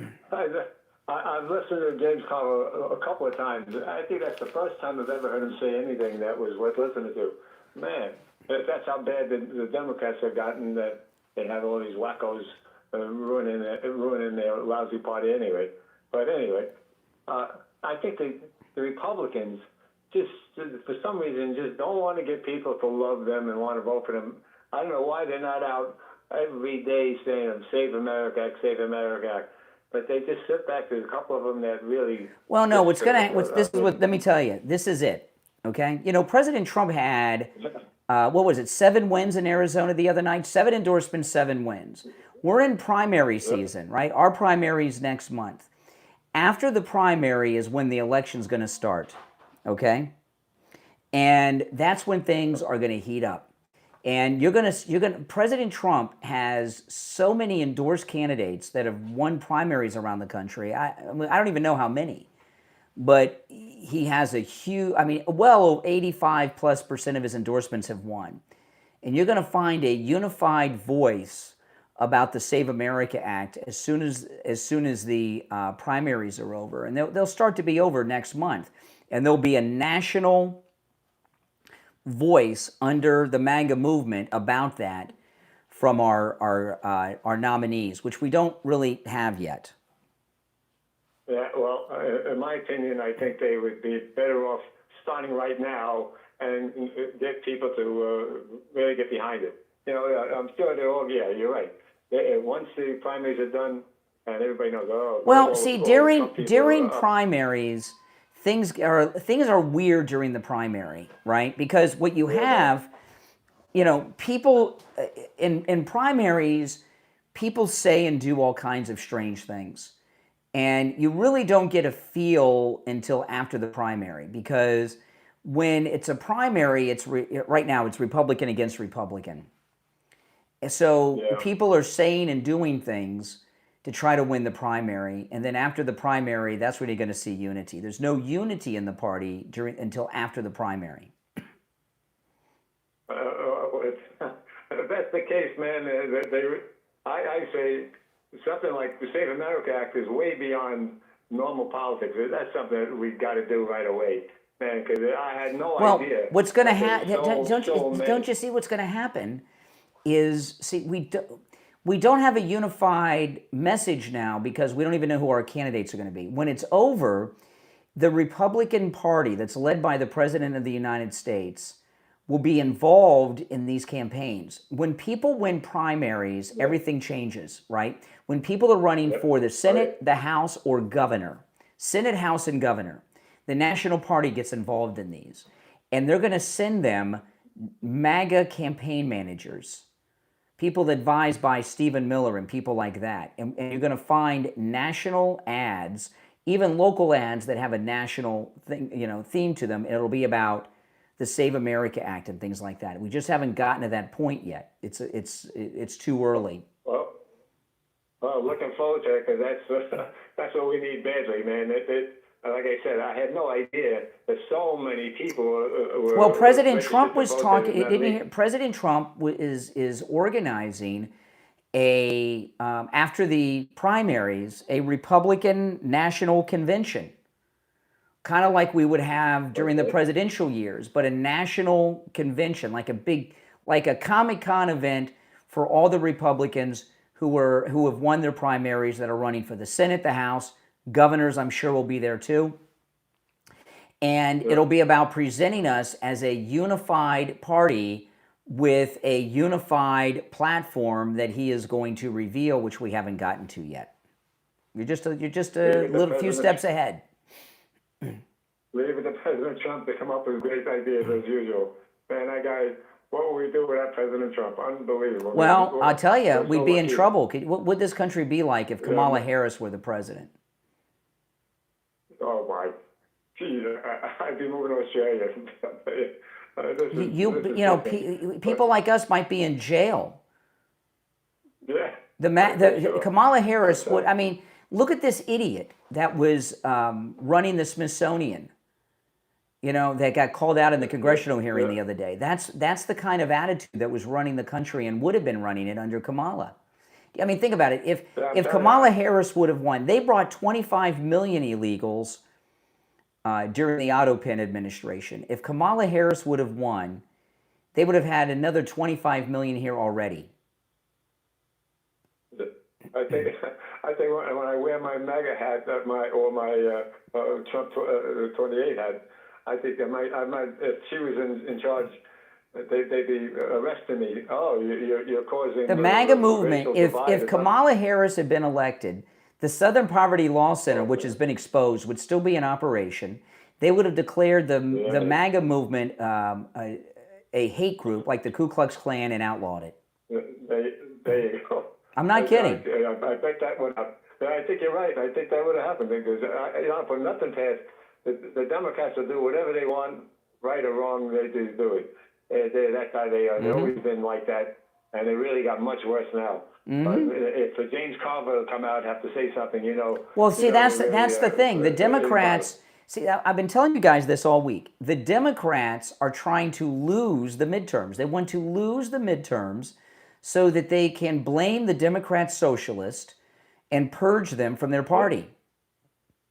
That's what they're doing. Yeah, I guess that's probably smart because they probably figure they're going to lose anyway. The Republicans did it to the Tea Party. In 2012, the Republicans did it to the Tea Party that won in 2010, and the Tea Party was gone overnight. Yeah, that was something I really... All right, I got to run, Doug, but I appreciate the call. I was watching the local weather yesterday in Palm Beach. Holy smokes. What the weather, I mean, the heat index, 98, 103, 104, 98, 9. The heat index has been crazy lately, hasn't it? It's been so hot. I've been putting ice cubes in my cat's water bowls. That's right, it really truly has. Listen, if you have an air conditioning unit that's running all day, it's not working properly. If you have an air conditioning that's blowing hot air, you need a new one. If you have rooms in your house that no matter what you do, stay hot all day and aren't cooling off, your air conditioning unit is not working properly. Call Sloman Central Air Conditioning. You can get a high efficiency 5-ton 18-SEER system that uses R454B refrigerant for just $59.99 with zero down, zero payments, and zero interest for 18 months. Holy smokes. I mean, that's an amazing deal. Plus, comes with a 5-year bumper-to-bumper service plan that includes annual system maintenance, filter replacement, and refrigerant, so there's no annual maintenance cost. And get this, you'll also receive the Sloman Shield home security system installed with 5 years of professional central station monitoring included in your AC package. Give them a call right now. 561-217-COOL. That's COOL. 561-217-COOL. 561-217-COOL. We'll be right back. All right, guys, hang in there. We'll be back right after this. Have you ever stopped to ask yourself, why do you believe what you believe? Not your opinions, not your politics, not even your religion. The deeper question is this: what worldview is actually running your life? In Worldview, the model running your life, from author Eric Klein, available on Amazon, explores how our beliefs are shaped, not just by facts, but by our experiences, habits, emotions, culture, and the influences we often don't even recognize. Blending biblical truth with philosophy, neuroscience, psychology, and even modern artificial intelligence concepts, this fascinating and must-read book challenges readers to examine the hidden assumptions that drive every decision they make. If you're looking for a book that will stretch your thinking, strengthen your faith, and help you pursue truth with greater clarity and humility, Worldview, the model running your life, belongs on your reading list. Discover the questions that could change the way you see everything. Worldview, the model running your life, from author Eric Klein. Order your copy right now on Amazon.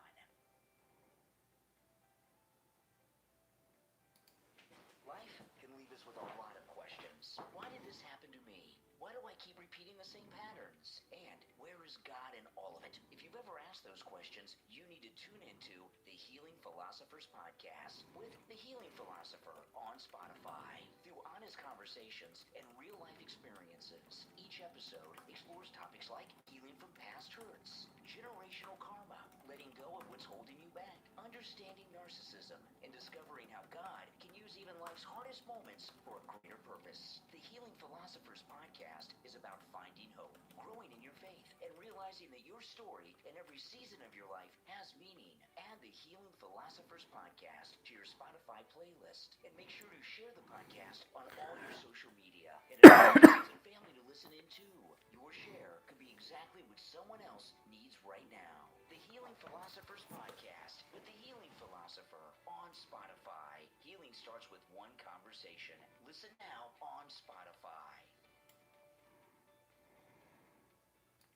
By the way, there's a link in the description to that podcast. Check it out. It's very good. Okay, we'll be back in less than a minute. Okay.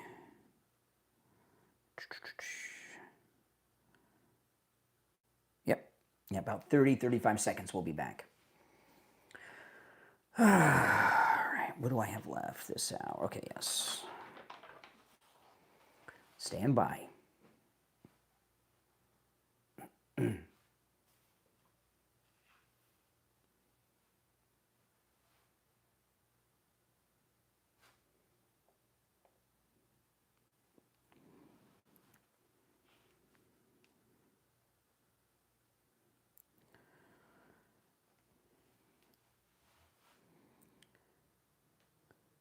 All right, we're back. It's the Steve Kane Show, Florida's longest running radio show.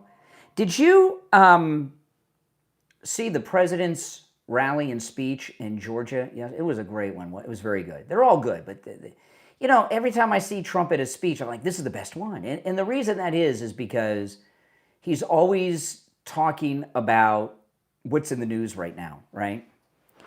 And because he's talking about what's in the news right now, they're relevant. It makes it very exciting. And let me play this one clip here.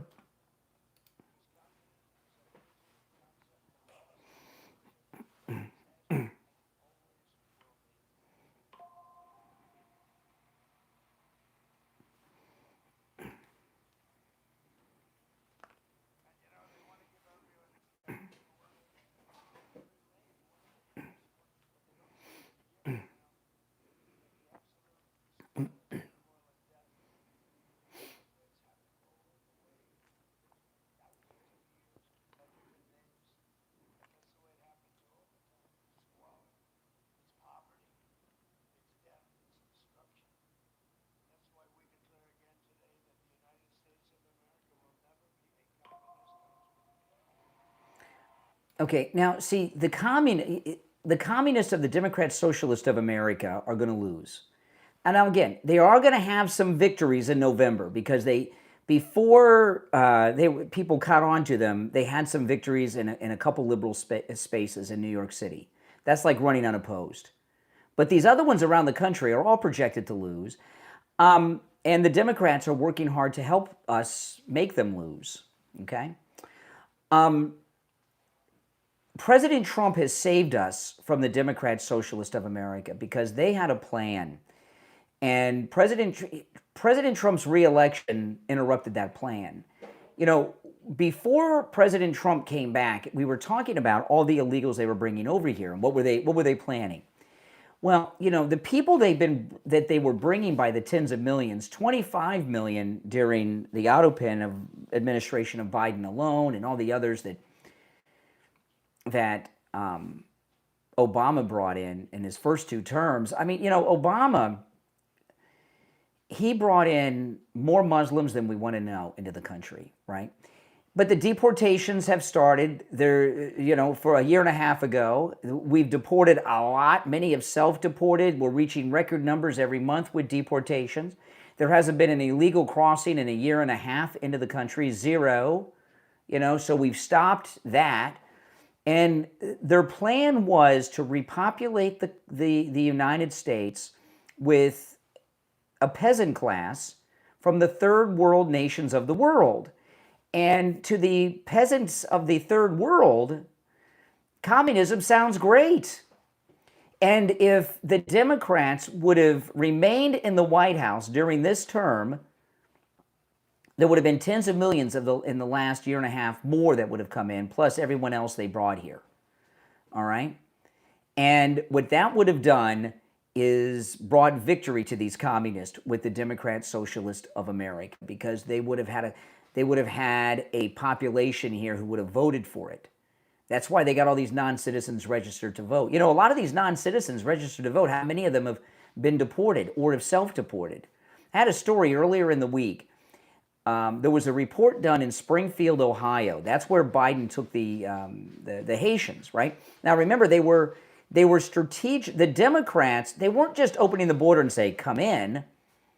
Once they were here, they would strategically relocate them to places around the country to change the demographics to help them with their elections. 80% of the Springfield, Ohio Haitians are gone now, 80%. And I've seen the planes in Haiti dropping them off. We've been flying planes nonstop, one-way tickets to chartered flights to Haiti. So President Trump's reelection has stopped them, okay? It has totally stopped them. And you see the rejection that the Democrat Socialist of America are getting, even from the liberals.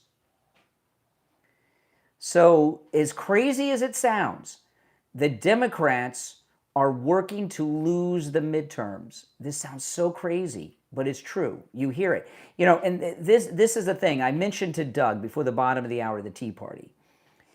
I'll just tell you real quick here about the Tea Party, okay? And then we'll break, and I'll get back into more of what's going on. But this is important to understand, okay? The Tea Party came in and had massive victories in 2010. It was such a big deal.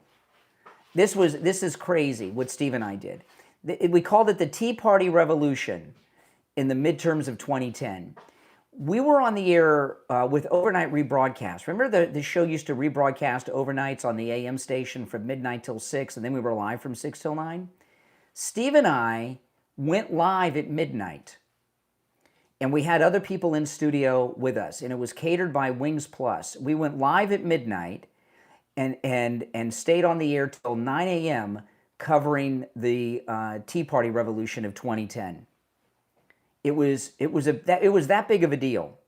Now, I was the only one that did the whole 9 hours. Steve left, everybody else left, and they left me alone holding the microphone. So I got kind of let down with that, but we did it. But it was a big enough deal that we did it anyway. I couldn't leave because it would be dead air. It was nice. But anyway, it was a big deal. In 2012, they were all gone, and right after the Republican Party freaked out. In 2012, the Tea Party people that were famous, household names for a bit, like Allen West, gone, one term. They got rid of him, right? Because they didn't want the Tea Party taking over the party. And they did that. The Democrat establishment are modeling what they're doing after that. And we talked about it on the air at the time we were pretty, this was before Trump was on the scene when they did this. Right? Because this was in 2012 when they purged the Tea Party out of the Republican Party, and we talked about this, and we had some of the people from the Tea Party that were fighting to hold on to their seats on the air, and they were saying, this is the phrase we've used: the Republican establishment would rather control the loss than lose control of the victory. Right? We've also seen the Republican establishment worked hard in all of President Trump's elections to lose the White House because they didn't want the MAGA movement taking them in. Now, the Tea Party was defeated by the Republican establishment because we didn't have a leader like President Trump. So the MAGA movement really came out of the Tea Party, if you think about it. So the Democrat Socialist of America, while there's a few high-profile people like Mamdani and AOC, they don't have someone like Trump, right? And while they're going to have a handful of victories, some of the Tea Party people stayed around, but then they changed it to the Freedom Caucus. Remember? The ones that played ball and survived, they started with and you don't even hear about the Freedom. Does the Freedom Caucus even exist anymore? So this is what the Democrats are doing. They're purging, the Democrat establishment are working to lose the midterm elections so they can purge the Democrat Socialist of America from their ranks. And that's a great thing. And it's not about us saving the Democrats, because I'm not interested in saving the Democrats. They're going to pay dearly for this, the Democrat establishment, okay? Their party is going to be in shambles for the next few election cycles, but that's what's going on here. All right, let's go. You're on the air. What's your name? Where are you calling from? Good morning. It's Sandy in Tennessee. Hey, Tennessee. What's on your mind? Well, this Maitland thing, Mm-hmm. I really don't know what's going on, but we watched it. It was on some libtard channel. I don't know what it was called now, but someone was playing part of it. Well, actually, most of it. And he did say forever, the word forever. Well, I saw, okay, now let me talk about this, because, I'm not shying away from the Mike Lindell incident, okay? Mike Lindell did an interview, which I learned about right before I went on the air today. I watched some of it, but I didn't have time to watch all of it. He talked about, I didn't hear forever, but I'm not challenging that because I didn't watch the whole interview. But what he said was this, and I'll give you my thoughts on it. Mike Lindell said in Minnesota, he wants to have a 6-month amnesty period for illegals that don't have criminal records to apply for work visas and some other things. And everyone's going nuts about this. And I understand why. There's a big charge by the liberals. I already had first call I think I took of the day. Second call is a liberal trying to get me to disavow Mike Lindell. Let me tell you this. Mike Lindell, he got the endorsement of President Trump over the weekend.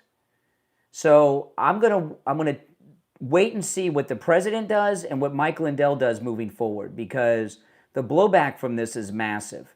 So is the president going to withdraw his endorsement? Is Mike Lindell going to walk back what he said? Mike Lindell, because of his support of President Trump, has sacrificed tens of millions, maybe even hundreds of millions of dollars, right, with his business. He risked his entire business. His business is a fraction of what it was, getting kicked out of Walmart, Kohl's, QVC. He used to practically live on QVC with In the Kitchen with David. He got banned from that. So hundreds of millions of dollars he's lost because of this in the last 10 years. He was raided by the FBI at that remember he was at a drive-through restaurant and Biden's FBI raided him and took his phone and boxed him in, and did all this stuff. So when Mike Lindell, who has stood and risked and given up more than most anyone for Donald Trump, I think he deserves a little bit of an opportunity here to see how he reacts to the blowback and how the president reacts. Am I wrong with that?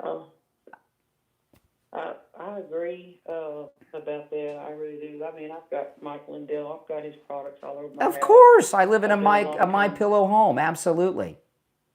Yeah, I've been a long time supporter. I've followed I watched all of his seminars. I've watched, when he came out with all of the machine, he had this. Yeah. So this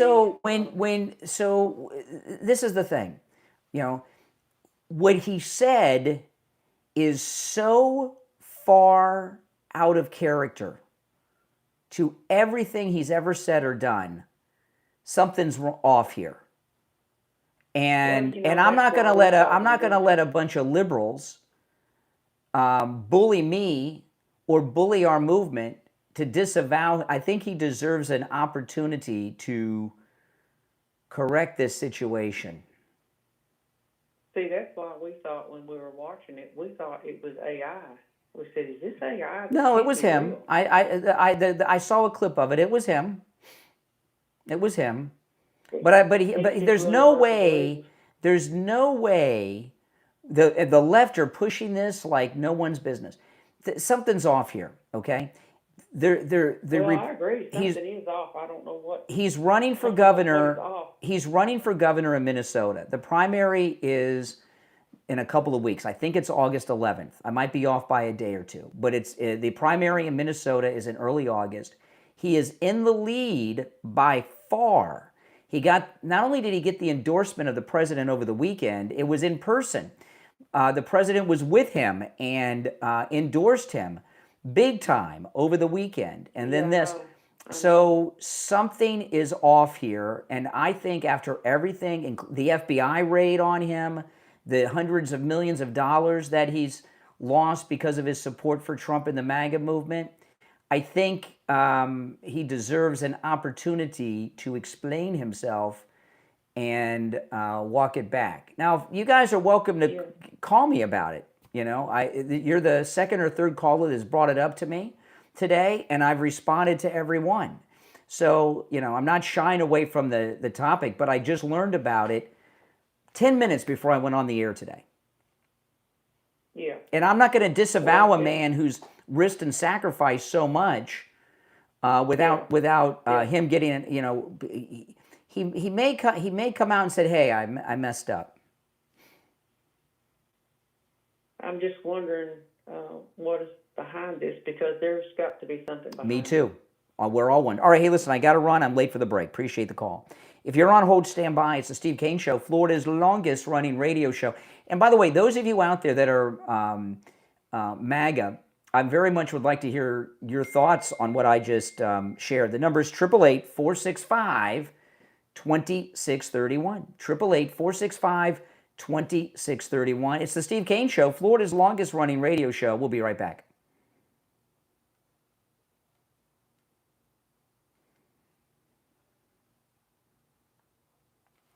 Okay, hang in there, guys. If you're on hold, stand by.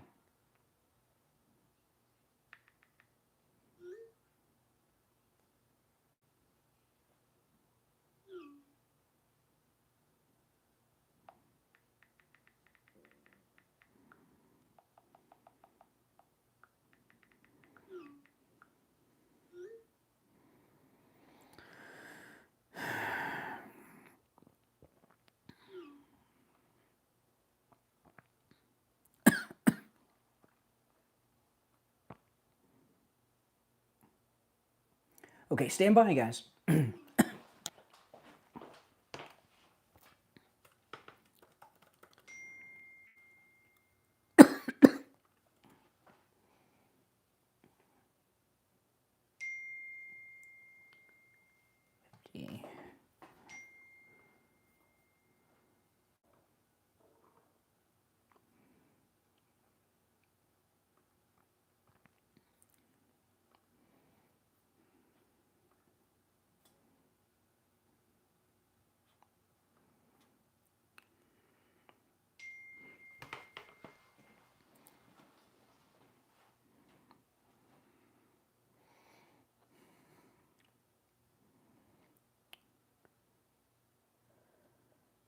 Okay, we got about 90 seconds and we'll be back, guys.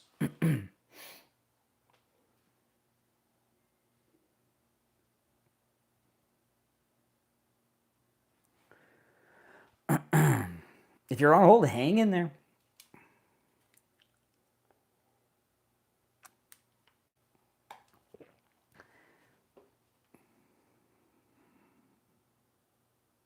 Just over a minute, we'll be back.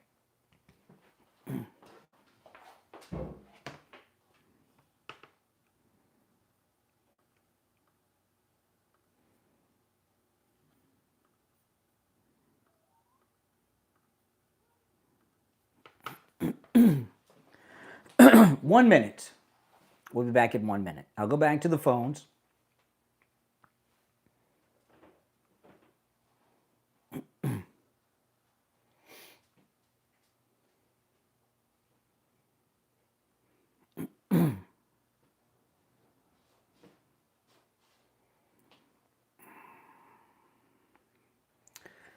Nope, you're welcome. Everyone's welcome to call. All opinions are welcome. The number is pinned in the live chat. All right. 888-465-2631. 888-465-2631. It's a toll-free call no matter where you are listening. All right. Less than 20 seconds.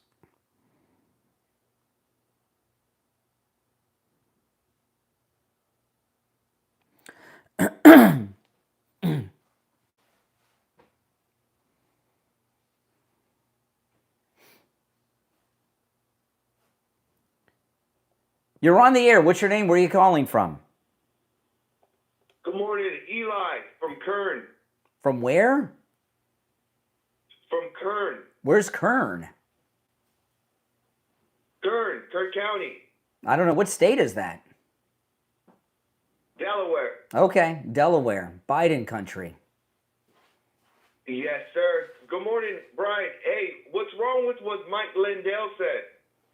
Well, you know, I have had 3 or 4 calls. All of them, except one, has been a Democrat. Okay. Right? Which includes you. You're a Democrat, right? Independent. Go ahead. Independently liberal. Okay. Love it. It's true. You're independently liberal. You didn't take offense when I said you're calling from Biden country. A normal person would be embarrassed. Yeah. Oh, libertarian. Oh, okay. So a libertarian, a useless narcissist, like Rand Paul, obstructionist. Okay. You know what? Libertarians are usually liberals that are too cowardly to admit it. So they say they're libertarians, or they're just narcissists who think they're better than everybody. I think they're in the middle, but go ahead. What do you mean they're in the middle? You said you're one of them. Why didn't you say we're in the middle? That's what I speak in the third person. No, you don't speak. You don't speak in the. You don't speak in the third person. Third person. No, you just got busted. No, you just got busted. Brian, what was wrong with what Mike said? I'm not sure what I said. What I said to the last caller. Okay, I learned about this right before I went on the air.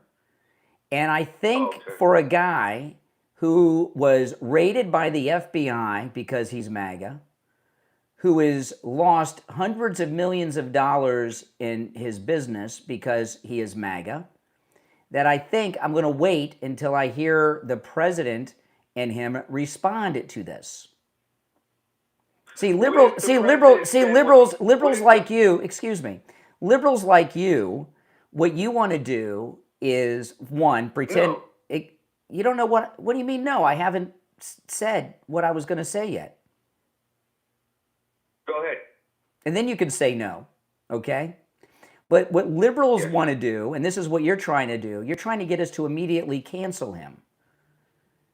And I think a man who sacrificed so much for President Trump deserves a little leeway, and let's find out what happens today.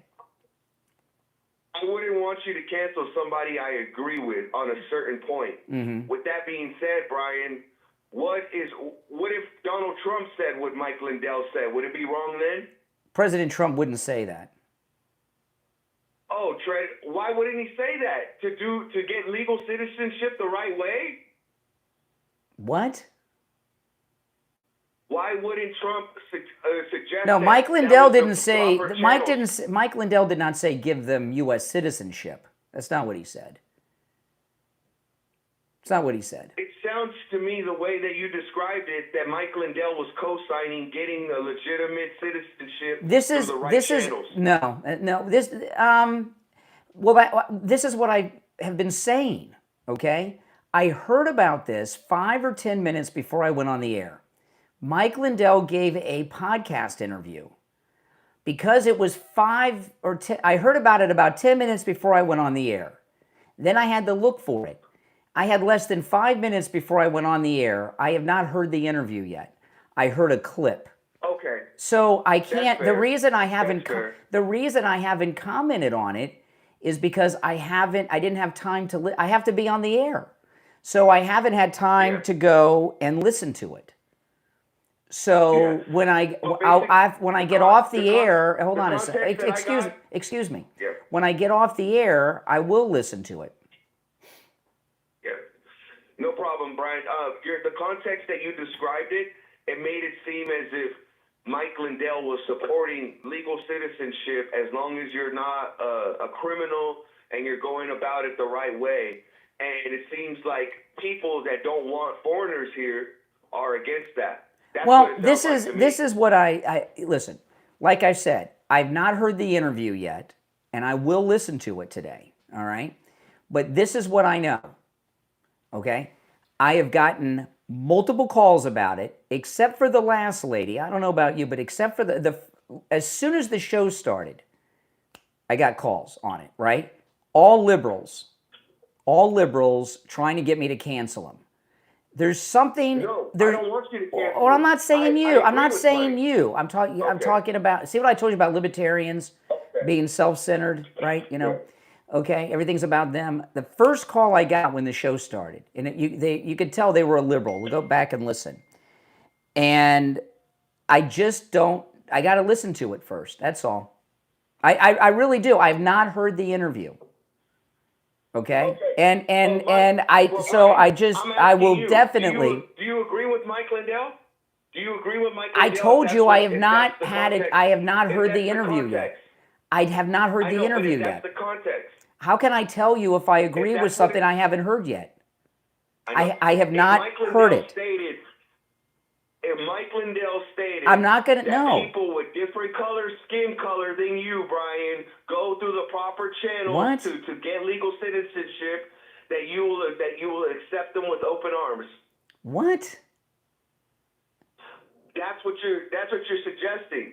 No, what I'm saying is that you're asking me to give you've asked me several times to give my opinion on what he said, and I keep telling you I have not heard it yet. Oh, Brian, you described to me what you heard. Okay. I told you I heard a clip. I agree with. I heard a clip of an interview. Brian, yeah. So if the context saying that you want foreigners here, but they do it the right way, you're okay with that, right, Brian Craig? What am I? Right before. Exactly. Hold on a second. Exactly, Brian. You're racist. You're racist. Oh, so I guess I was right about you. White America's dead and burning. Your daughters and sons want to be black. Okay. See what I told you? I told you the guy was a liberal in the beginning. Didn't I? All right, listen. We're coming up on the top of the hour break. Okay. what am I right before I go on the air, okay? Right before I go on the air, I hear about something. I have not heard the interview yet. How can I comment on it without having heard it? Is here my phone blowing up? All right. The number to call in is 888-465-2631. If you're on hold, stand by. I want to take a moment to talk about life imaging. You know, listen, life imaging, it's all about preventative health care. You know, the heart scan only takes a few short minutes, just a few short minutes. You don't have to put on a hospital gown. You don't have to get undressed. I wore my shirt and my jeans. I didn't even take off my watch, okay? And that's it. And then boom, and then you know, like I do. I have no blockage, no plaque buildup, okay? And no heart conditions, thankfully so. Now I got good news, and that's great good news. And I got peace of mind, and I know I have nothing to worry about now. But a lot of people, some in this audience, they go to life imaging for the heart scan and find out that they have blockage. Some of our listeners have found out they've had 80% of blockage. They've had blockage in all their arteries, and they had no symptoms. Call Life Imaging FLA for your free heart scan now with a few minimum requirements, valued at $699. From your cell, call pound 250 and say free heart scan. You'll be connected in seconds. That's pound 250. Just say free heart scan. You'll be connected in seconds. And when you're over there, make sure you ask about their full body cancer screening and their full body virtual colonography. And say goodbye to sedation too. So give them a call, pound 250, pound 250 on your cell. You'll be connected in seconds. They have locations in Palm Beach, Broward, Dade, and Orlando. All right, 2 hours down, 1 to go. It's the Steve Kane Show, Florida's longest running radio show. Callers on hold, stand by. We'll take our break for the top of the hour. Come back with your calls and more after our top of the hour break. Stay tuned.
Yeah. Okay, less than a minute, so hang in there. Okay.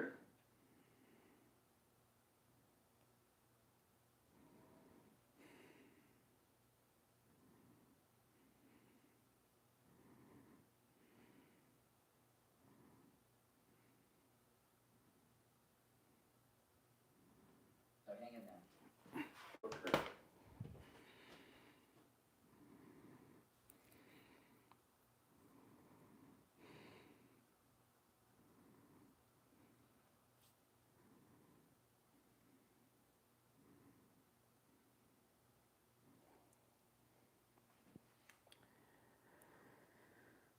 Hold on, Steve.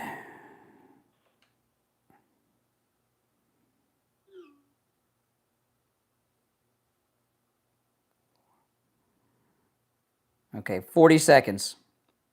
I'm with you.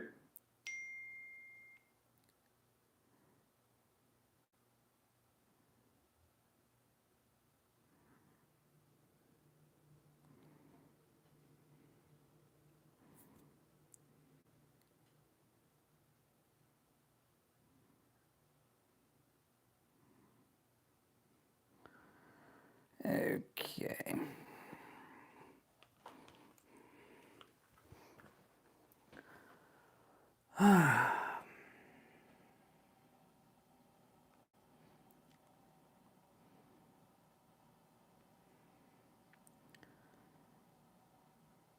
All right, we're back. The 8 o'clock hour has begun. It's the Steve Kane Show. I'm Brian. Steve Kane joining us. Hey, Steve. Good morning. There's only one opening on the board. All right, so if you'd like to call in, 888-465-2631. 888-465-2631. All right. You want to take some calls, or do you have somewhere you wanted to go? Sure, let's take some calls. All right, let's go. Let's go here. You're on the air. What's your name? Where are you calling from? Hello? Yeah, you're on the air. What's your name? Where are you calling from? Hey, Brian. Good morning. ID, Howard. Hey, Uncle Steve. Good morning. Good morning. Let me ask the question in a different way, Brian, from the libertarian. Well, hold on a second. Hold on a second. That libertarian was a liberal. You heard him at the end, right? White people will die and burn, and you're a racist. He was not a libertarian. He was a liberal, like I said. Like when do they ever tell the truth when they call in anyway? Yeah. Like they voted from three times. Like they will vote from 3 times. So here's the deal. I'll ask you the question, Brian. If you conclude after watching the Lindell video, if you conclude that what he said is true, then what would you think? You know, I don't understand how many times I can say this, okay? 9, I've been counting. I mean, yeah, this will be the 10th. This broke to me. Don't answer it again. Hold on. Seconds before I went on the air. I have not heard the interview yet, okay? I mean, and you guys all have. Have you heard Brian say that 10 times in a row? What part of it don't you understand, sir? So what I am Are you saying, there? Yeah, go ahead, IB. Listen, here's where I'm going with this, okay? It doesn't matter. Well, go there. You've been on the air for 10 minutes. Where are you going? All the bad right now. If we're supposed to get rid of all the bad guys, illegals first, and then go to the regular people, all right. That's Thank you for your call. All right. Job. Okay. All right. Thank you for your call. All right. Let's go. You're on the air. What? Waste this time with that guy. You're on the air. What's your name? Where are you calling from? Oh, yes. Good morning, gentlemen. Just taking it off speaker. Yeah, good morning, everyone. Yeah, I just wanted to, again, I guess comment on that a little bit as far as refer to Mike Lindell. Really, I mean, there shouldn't be one negative word really from supposed Democrats, but you know how anything negative will do for them. But saying what he said so far, he would be their champion because the number one argument I've heard from them of recent was that, oh, everyone's not a criminal. You know, those who seem to be like, oh, just let the borders stay open because everyone's not raping everyone or killing. You know what I mean? That's stupid. Well, here's what I'm confused about, Chris. Hold on. There's an old saying of which I am very fond that goes, sometimes a banana is just a banana. I think when everything plays out, I think we're going to find that Michael Lindell spoke without thinking, and it was a stupid thing to say. And if he was capable of taking it back, he would have. And we're making much ado about nothing. It was a mistake. And there's that's just simple. And if you listen, and Steve, the point I was making before you joined about the callers, when the show started, you know, sometimes weird things happen. Before the show started, the phone was lit up with callers.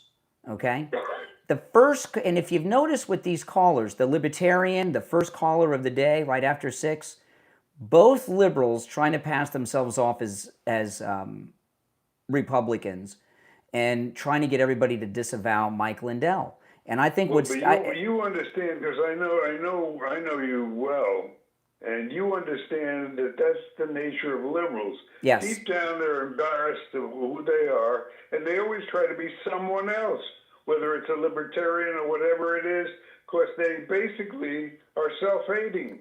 Well, that's the count for it. Well, there's a missing. I think what you said, Steve, about Mike Lindell may have. We're going to find out because today's going to be a big day. This story is really blowing up. Okay, and if it comes out, if he just makes this, if it turns out like we're saying, which I think it will, that he messed up or some version of that, it's going to kill the story. That's going to be the end.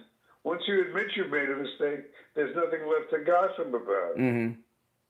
Don't you agree? Exactly. And yeah, I think when it comes down to it, it really wasn't that bad of a misspeak. Well, and that's why, Chris, and I think you'll agree with this, Steve.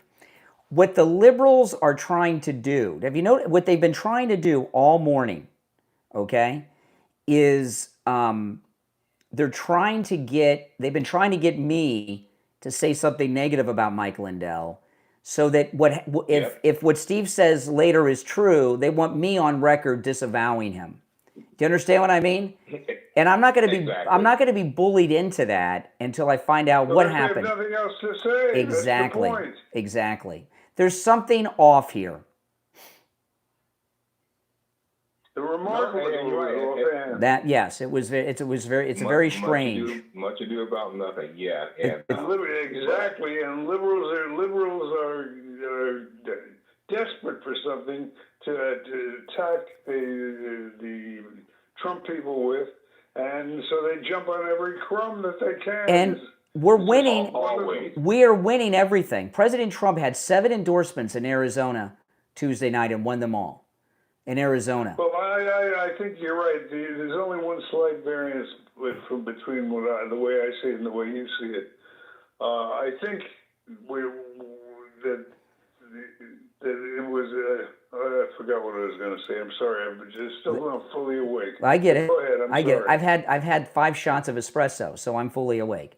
I like President Trump's his members, and that was beautiful. Even CNN had to make mention of the members. So 100%, I love it. But if they're in trouble, but they're not initiating it. I mean, the Dems are not in control of anything.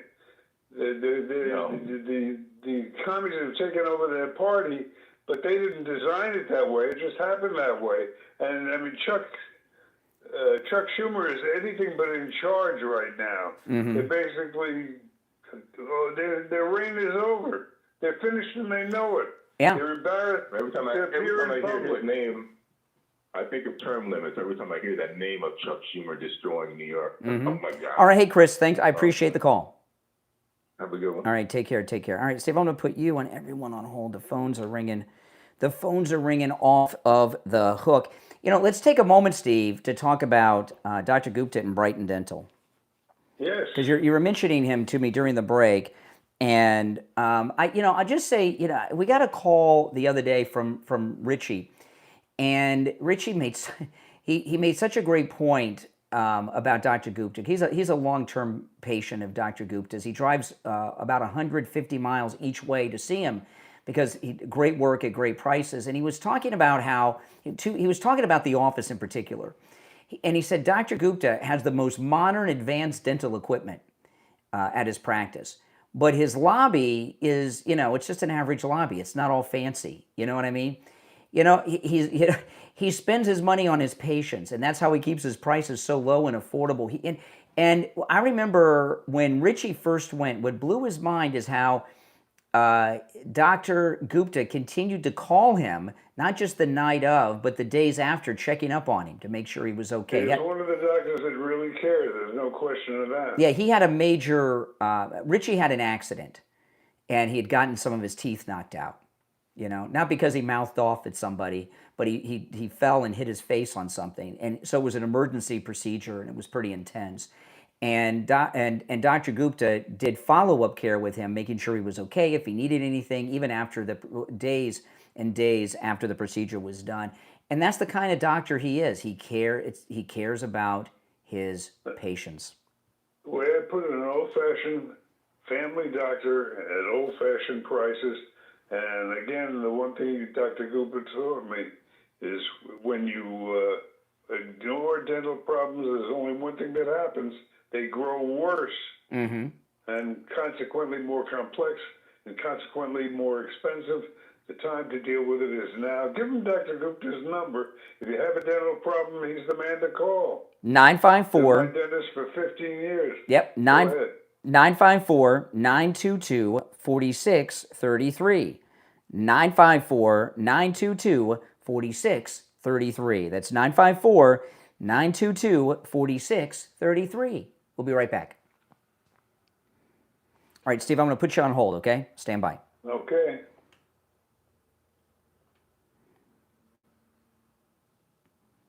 Okay, there's only one opening on the board, Steve. You there? Yeah, I'm with you. Okay, there's one opening.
Can hear. You guys watch it on YouTube. We're still in break. Steve and I were talking about this. What's happened on the show today is seminar callers have been calling, and it's what I told Chris. They're trying to they want us to go on the record condemning him, so that so they can use that against us, right? You got to give him the day. We'll see. They need a victory. Yes, exactly. Exactly. Oh my goodness. Oh my goodness. All right. When you need a victory that badly, it's because you're losing the battle. Exactly. There's one opening on the board. So if you're on hold, stand by. We're still in radio break. So when we get back, we'll go back to the calls. One opening on the board, and we'll take all the calls. And that one libertarian, I knew at some point, at the end, he couldn't handle it anymore. He outed himself. White people are going to burn, he said, right? You hear the end of the call? Yes, I did. Oh, jeez. Oh, my They're in big trouble. Oh, I know. I like the seminar callers because they care enough the Democrats care enough to unleash that we're important enough that the Democrats are they're targeting us with the seminar callers. All right, I got 40 seconds. Longest running radio show in Florida. We are the political show of record in the Sunshine State. 30 seconds. Yes. That's right.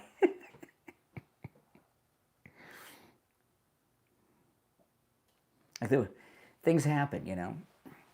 It's like when there's a technical problem on the show, people call and say and tell us, you know. If no one called and tell us, then if Joyce Kaufman was off the air, would anybody notice enough to call and say, hey, there's a technical problem? All right, we got 9 seconds, 5 seconds.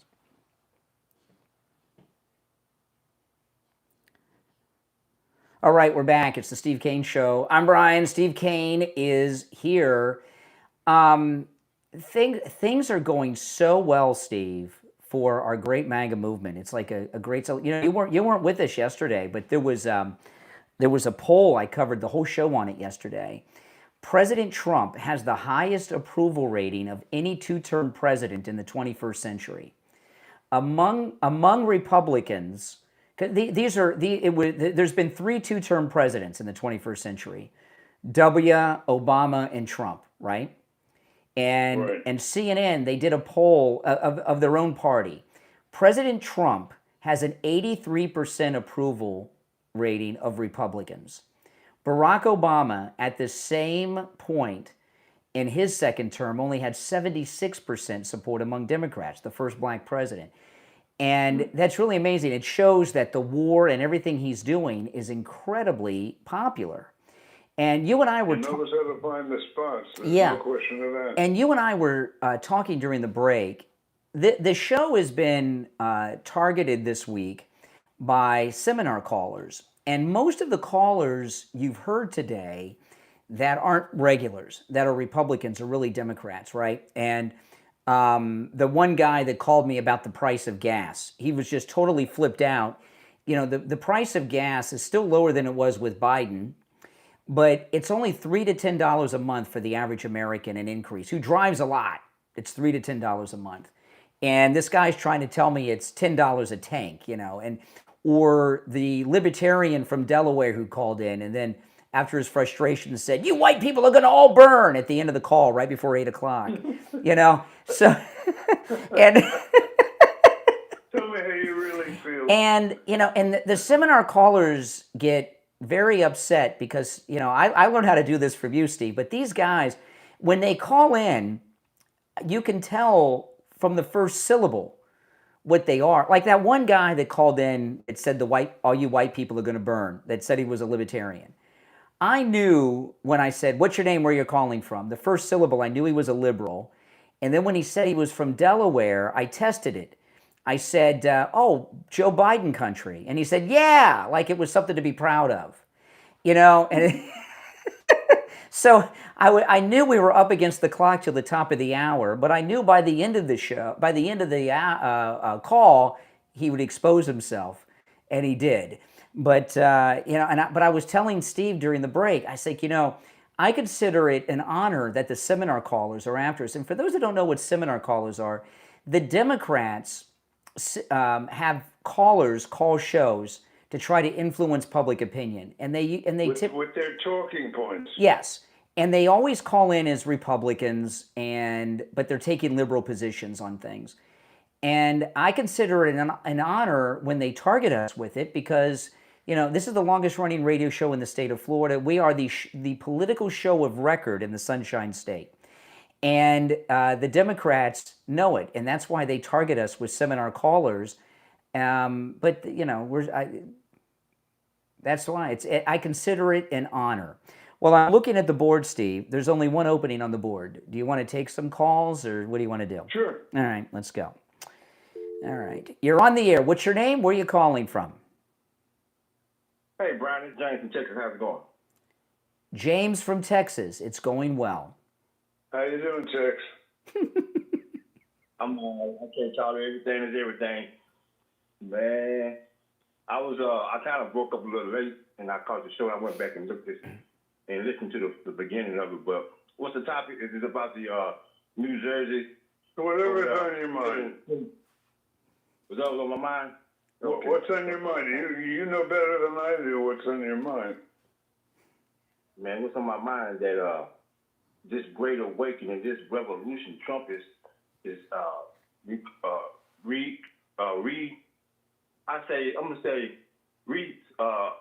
making sure that the 1776 independence that that our forefathers before us have secured is making sure that ain't going nowhere.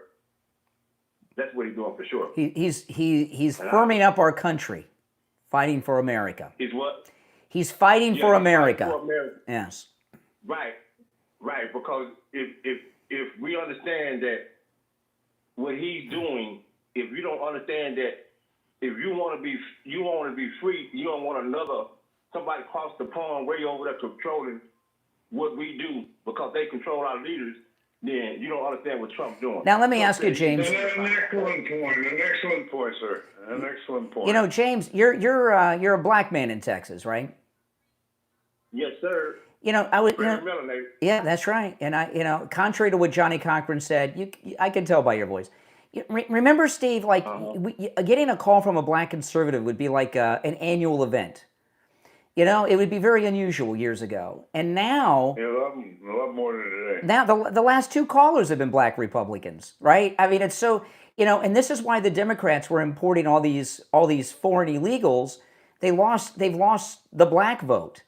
You know, to get a call from a black conservative used to happen once a year. Now it's every day, every hour it's happening now. It's a great thing.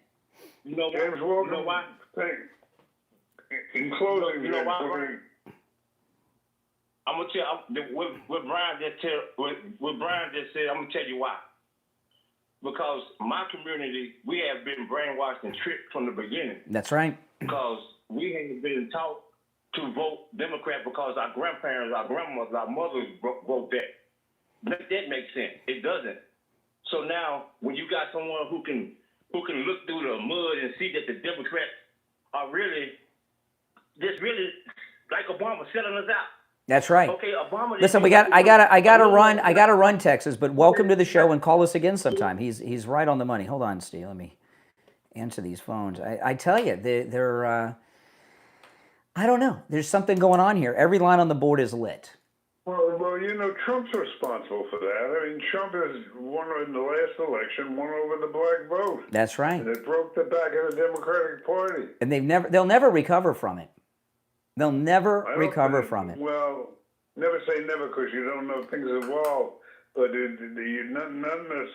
not in the foreseeable future. Let me tell you how stupid these Democrats are. Okay, I saw this online. Al Sharpton was on MS Now yesterday, and he had the author of this book on about the Jim Crow era and what white people did to blacks in this era. And I got the book, and Al Sharpton, he's trying to win back the black vote by talking about Jim Crow. He has the author on. He has the author on of this book, and the book is all about how the Democrats were lynching black people in this town, and he didn't know that. He didn't know that. I mean, it's the Democrats. When they're pulling out Sharpton, they're desperate. All right, let's take one more call before the break, Steve. All right, you're on the air. What's your name? Where are you calling from? Good morning, Brian. It's Carlos from Port St. Lucie, Florida. Hey, Carlos. Hey, I'm a little lost in that, and I always call you because you are the wizard. Oh, here's the setup. Here's the setup. Okay. Good setup. Okay, ready? All right, you ready? We're ready. Go ahead. If I never raped anybody or I never murdered anybody, but I break into someone's home, that makes me a criminal? Absolutely. Okay, then how come does this come as a shock to you? So what? But this the whole situation. How come you sounded like you were disagreeing with it. I never disagree with you guys. These illegals, the word illegal, that means they're criminals. And how come I hear callers say, "Oh, they should go after the criminals," or they're all criminals? Correct. They have a 100% crime rate because they're in the country illegally. A 100% crime rate. Right. So they're criminals. They're all criminals. Correct. Now I got another question. People like my complexion, even though I'm European here, I'm not considered white. people my complexion by the millions, by the droves, every year come to a white nation, even in Europe. They're from Africa or those Arabs. They go to a white nation by the millions, by the millions. Now, how come I never see millions of white people going into countries, other countries of colors? That's a good point. That's a good point, yes. Everybody calls here the white people are racist. They're so racist that why we even try? Sometimes put our lives on stake just to come here. But Yes. I never see white people by the millions going to these third world countries. All right, listen, we got to run for our break at the bottom of the hour, Okay. but I appreciate the call. Thanks for your call. Steve, I got to talk about Tom Laporta, okay? And I'll use your situation. When we talk about Tom Laporta, you'll hear us say, Steve and I, we say, if you have a wet spot on your ceiling, you have a leak in your roof. Well, I'm going to tell you where the root of that comes. It comes from your own experience. You had a wet spot on your ceiling and didn't do anything about it. Right? And you ignored it, and then you had another spot and another spot and a spot here, a spot there, a spot everywhere, and then you needed a whole new roof, and you had a lot of other problems. But Tom Laporta, when he came out to your house, he says, when you see a wet spot on your ceiling, you've got a leak in your roof. You call me then, you'd have no problem. Well, that's how we met Tom Laporta.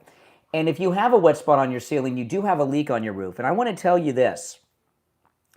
That wet spot on your ceiling, it's usually the size of a coin, right? What, a quarter, Steve? Maybe? Yep. Like a quarter. The leak is actually bigger than that. Because before it gets to the ceiling, it's got to go through whatever roofing material you have that's damaged, through the plywood, through your insulation, right? And then it gets to the roof. When you have a wet spot on your ceiling, not only do you have a leak in your roof, you probably have a puddle of water over the insulation in your house, ready to collapse.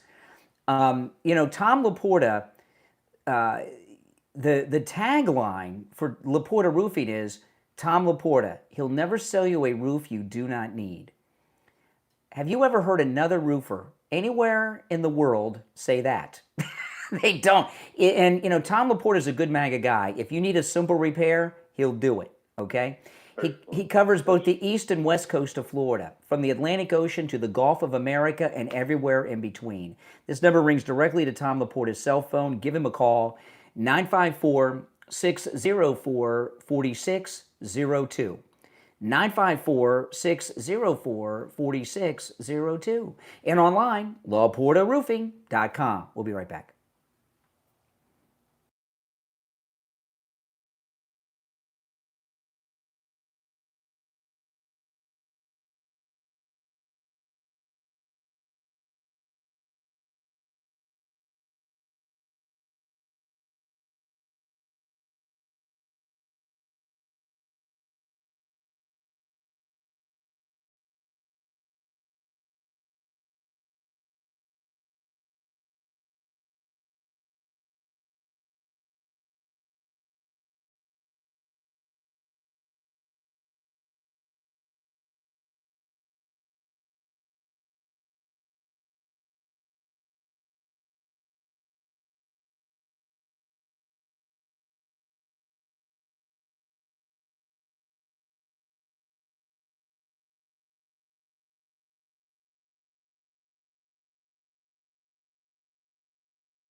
Good. I got it off of News Nation. So they have some liberals there, but they got some good people too. News I don't Nation. mind liberals. I like to listen. Yeah, look it up on your cable. News Nation. I picked this up on News Nation. Let's take a couple calls and then I'll tell you about it. Because there's no one reporting it, and it's because of the Democrats. Okay, hold on. 33. Okay, we have just over a minute, and we'll be back. Oh, all right, hold on, Steve. I'm going to answer some calls. All right. Are you there, Steve? Yes. Okay. Next break is the gold report. Okay. Okay. Just under a minute.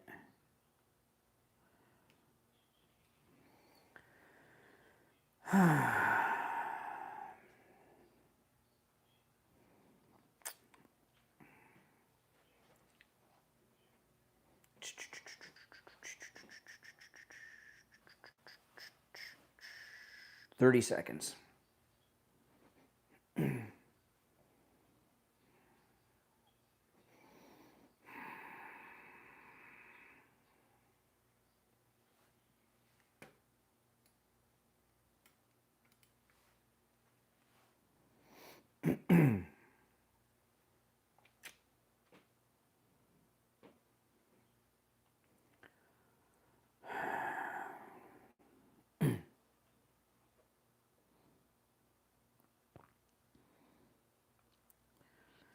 All right, we're back. Okay, there are 2 openings on the board. You want to go back to the phones? Sure, let's do it. All right, let's go. Let's go. You're on the air. What's your name? Where are you calling from? Legally blind man from Fort Lauderdale. Oh. Peace be with you. Peace Yes. be with you. Shalom, both Yes. of you. Okay. Shalom Aleichem. Ugh. Okay. I forgot to mention last time. Hey, Steve. How about that World Cup, huh? It was fantastic. Yeah, it was a great game. Spain is an unbelievably great team. For Brian that doesn't understand, if you're familiar with the World Cup, it's like each game is a world. I mean, a Super Bowl. That's what I know. Game President like a Trump Super said Bowl that game. yesterday. President Trump said that yesterday in Georgia. Every game's like the Super Bowl. Yes. Well, Well, I it's agree sudden with them death on that. elimination. If you lose beyond a certain point, when you get to the key round, the last round, and one win and one loss, and you're out. Sudden death. Yeah.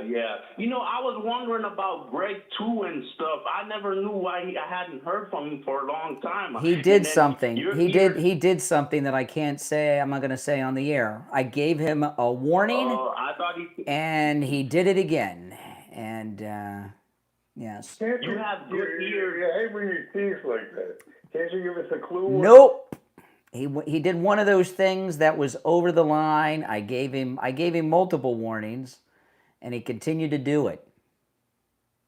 Well, you have great ears like me because, as you know, when one of your senses is, not really fair, your other senses are very heightened. So Well, my let me tell hearing you is very what well. what happens a lot of times with callers. Okay, over the years, there have been a lot. There have been a lot of regular callers that have come and gone over the years on this show. Being the longest running radio show, the show's outlived some of them. Right, some of them have just died. Of old age and other things. But there was that one. Remember, there was that one chronic. Do you remember the guy who used to call and give us a hard time, Steve? And he fell and hit his head on the toilet and died. Oh, what was that guy's name? He was really, yeah. He was a liberal. He was always calling us out, and he was putting a light bulb up in his bathroom and fell and hit his head on the toilet and died. Oh, but he was a younger guy. He was a younger guy. But anyway. But what? Hold on a second. Some of the callers, what they do is some of the liberal callers, they do things to try to get themselves banned from the program because this calling us is addicting, and they can't do it themselves, and they cross lines sometimes, and he crossed a line big time.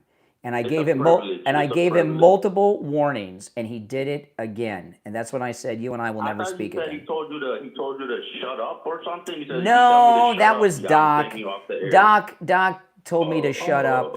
No, you can tell me to shut up. That's not going to get you banned. To get banned, you could count on one hand how many people are banned from the show. For the day. No. He did something really over the line.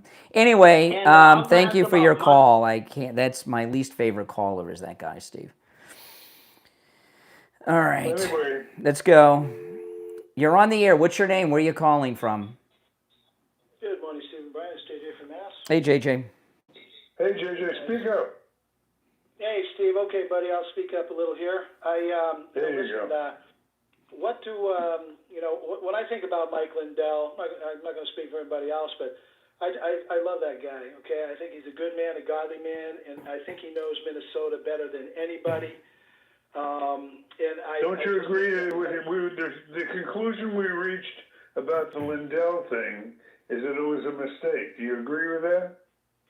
Well, I don't necessarily agree with that. I gotta wait to see more, Steve, and this is why. Because I'm looking at this. I'm looking at this from everything that happened under Biden, all the people that came in. Based on what you've seen, based on what you've seen, can you make a case that there's anything good about it? I'm going to make the case right now. I'm going to make the case Go right ahead. now, Steve. I think this is just me. This is my best guess, I guess you would say, is this. We know Minnesota is like this liberal progressive, castle, bastion, the home base for these people. Biden let all these people in, and Democrat-run states, but especially Minnesota. I mean, you have to look at the state for what it is. There's like 65,000 plus 70,000 whatever farms there. You got to look at the ag, where these people work, these illegals that came into the country. And I think what has happened in the past, election cycles, over the past 10 or 20 years, but particularly during the case of Biden, during those 4 years, they basically have left sort of an illegal alien dead man switch in a lot of the economic spots in these. In other words, they've got all these people hired everywhere. And if you come in and you just throw everybody out, it's sort of like, you got like President Trump told ICE, don't do deportations at farms. Yes, I mean. Okay, all right. That's what I'm looking at. I mean, Mike knows. All right, it's a good point.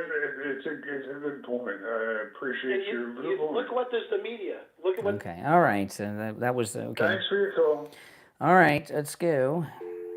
You're on the air. What's your name? Where are you calling from? Hi, I'm Lisa from Florida again. I heard your caller. Again, you called today already? The liberal, yeah. You can only call once per day. You can have- only call once per day. We have no- Once per day. Call back tomorrow. Oh, yeah. Thank you. There's hardly any rules to call this show. Mainly, it's once per day. Okay, that's it. That's pretty much. I think is that really the only rule, other than like obvious ones like profanity and such. So no, I wanted to tell you about this, Steve. News Nation.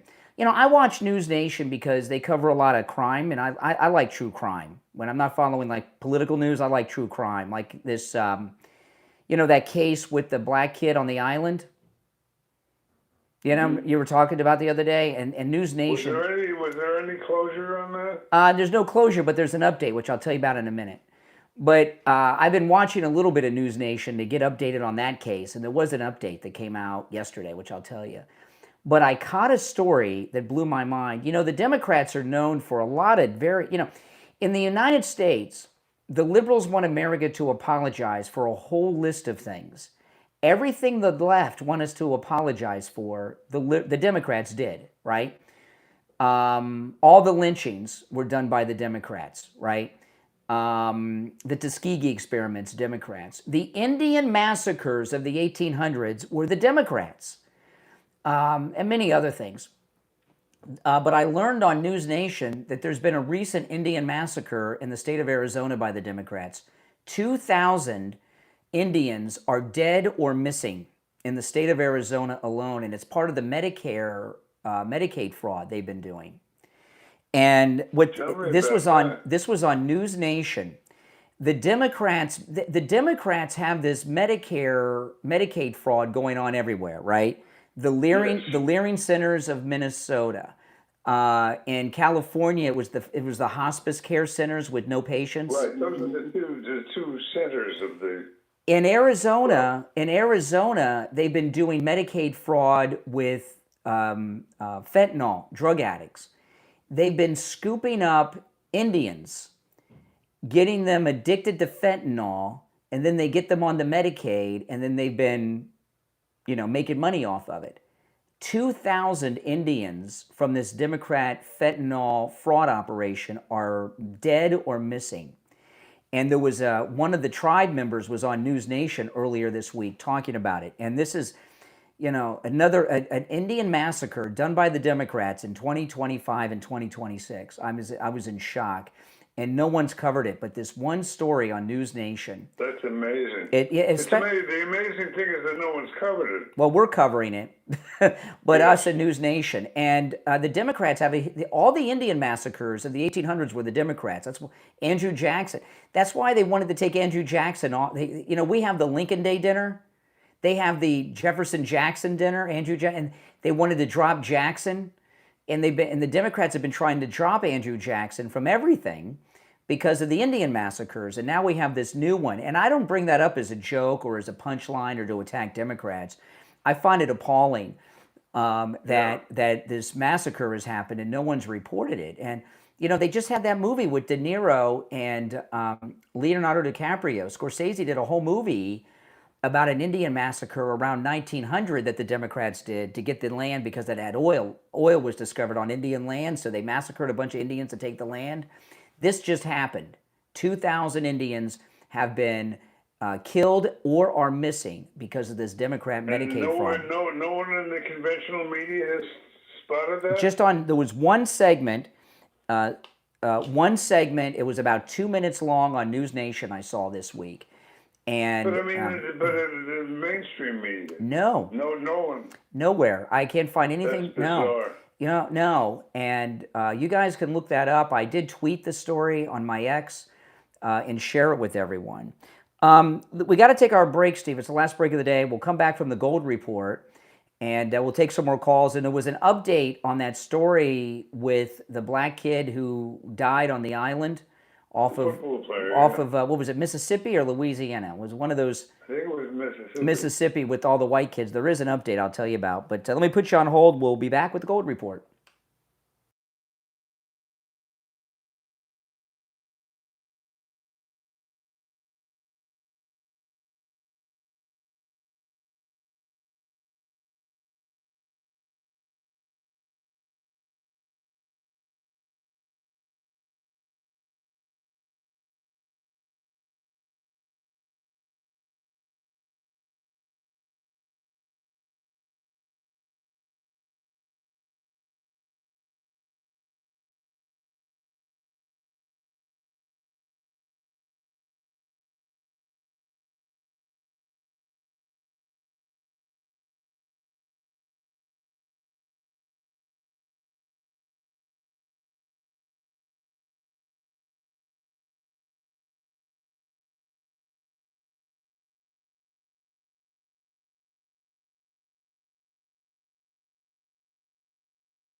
All right, 20 seconds.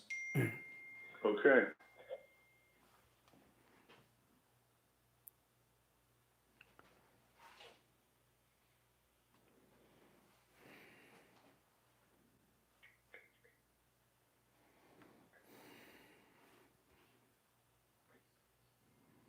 All right, and it's time to check in with William Youngerman from the offices of William Youngerman Incorporated with today's Gold and Precious Metals Report. William Youngerman, how the metals looking?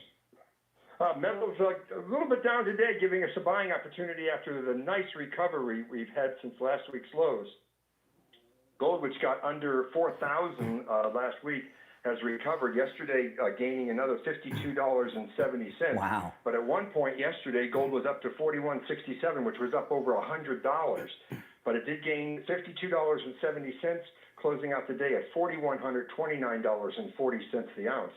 Silver gained 93 cents, closing out the day at $59.59, but silver also got up to $61 yesterday. What? We need a good couple of closes above 60 to break that overhead resistance for silver, which looks like we might get it.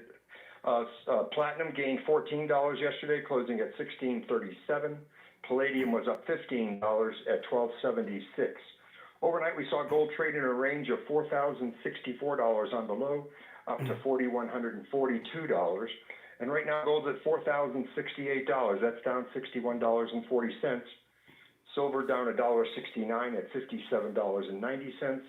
Platinum down $27 at $16.10. And palladium down $31 at $1,245. So as the markets tend to do, they give us a little buying opportunity as they're going higher. So that's a nice pullback for today. Take advantage of the dip. And silver is on fire. You know, when we first met you, we met you because Steve had a kilo bar of silver. You know, when I like the 10-ounce silver bars because it's just easier to keep track because whatever the price is, you just multiply it by 10, you know. But when it comes to bars, what are some of the good deals and recommendations you have on the silver bars right now? Silver bars, we have great deals on 1-ounce rounds, which are like a bar, but they're round. We've got good deals on those. We've got great deals on 100-ounce bars, 10-ounce bars, kilo bars, all very reasonably priced and very close to the actual spot price. So great time to be buying silver with low premiums. Absolutely. Listen, William Youngerman opens up at 10 a.m. Stop in. His address is 150 East Palmetto Park Road in Boca, on the first floor of the Bank of America building, just east of US 1 Federal Highway on the south side of Palmetto Park Road. You can give him a call toll-free, 800-327-5010, 800-327-5010, and find both his phone number and address on his website, williamyoungerman.com. All right, William Youngerman, we'll finish out the week tomorrow. Okay, have a great day. Thank All you. right, take Bye. care, take care. Yeah, you know, Steve, when you got, remember that first kilo bar you had? I sure do. You know, gold was under 10, or I'm sorry, silver was under $10 an ounce when you got that? And it's like 61 today. Isn't that crazy? It's crazy. All the metals have come up. Yeah, yeah. I like that. That kilo bar is also good for self-defense, right? It is. Yeah, the one I remembered, it's shaped like the bars in the movies, like Kelly's Heroes, but silver, you know? All right, let's, you want to take some more calls? Sure. All right, let's go. You're on the air. What's your name? Where are you calling from? Louise, the mask lady Oh, from Boca. here we go. Brian, I hope you can find it in your heart to bring back Greg too. Never. Nope. Nope. He was very interesting. Nope. He crossed a big line. A big one. But you're not going to tell us what it is. I'll tell you off the air. I'm going to tell you off the air. Even God forgives. My God, he was a wonderful caller. I miss him. He called the other day trying to disguise his voice. It was hilarious. Oh, I miss him. At least he had something interesting to say. Unlike you. You don't want to waste all your time, Louise. Oh, she's already gone, Steve. She's already gone. She's already gone. Hold on, Steve. Hold on 1 second. Okay, hold on. All right, let's see here. All right, hold on, Steve, for a second here. All the phones are ringing off the hook. All right, you want to take some more calls, Steve? Sure. Oh, let me tell you about the update on that case with the kids because we'll run out of time. Oh, yes. Okay, it's a minor detail, you know, but it's an important one. This is the case of those high school kids, the football players, where they had all white team except for the one kid who was black. The white guys left him on the island, the black player on the island, and then they turned up dead. The update is the family did an independent autopsy, right? You know, and the independent autopsy determined that he had blunt force trauma to the head and that he had drowned in this little puddle on the island. So he got hit in the head. In the confrontation. Mm-hmm. Hit in the head, and then he wasn't dead, but he fell in this puddle of water and drowned in the puddle, according to the family's independent autopsy. So there's another level We've taken it to another level there. All right. So they're going to do anything with the case, or? Well, they're still investigating, but the other kids haven't talked to the police, so they don't have a lot to go with. So that's the update. That's the update. All right. Let's go. You're on the air. What's your name? Where are you calling from?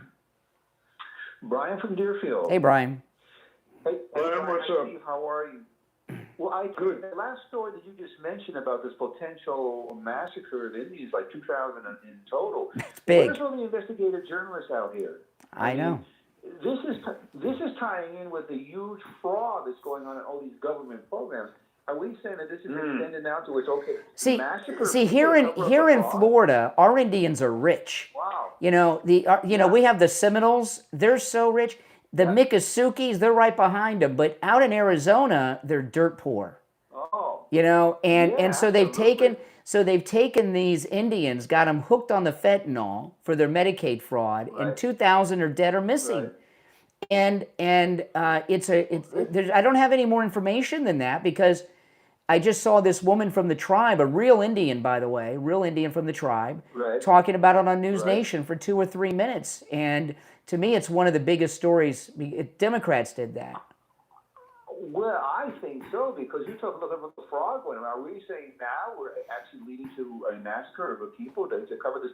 This is, and I wonder if with Kerry Lake. Well, wait a minute. If it's part of the fraud operation, then The I Medicare can understand why the Medicare fraud. I can understand why it's been covered up, because the press doesn't like that topic.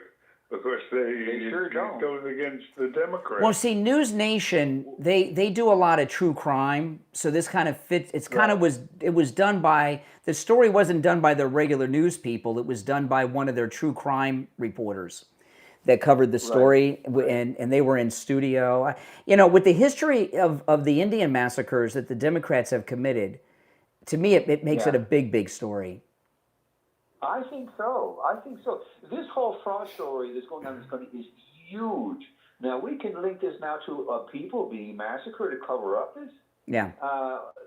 Oh my God, that's a big. It is, and I know people will.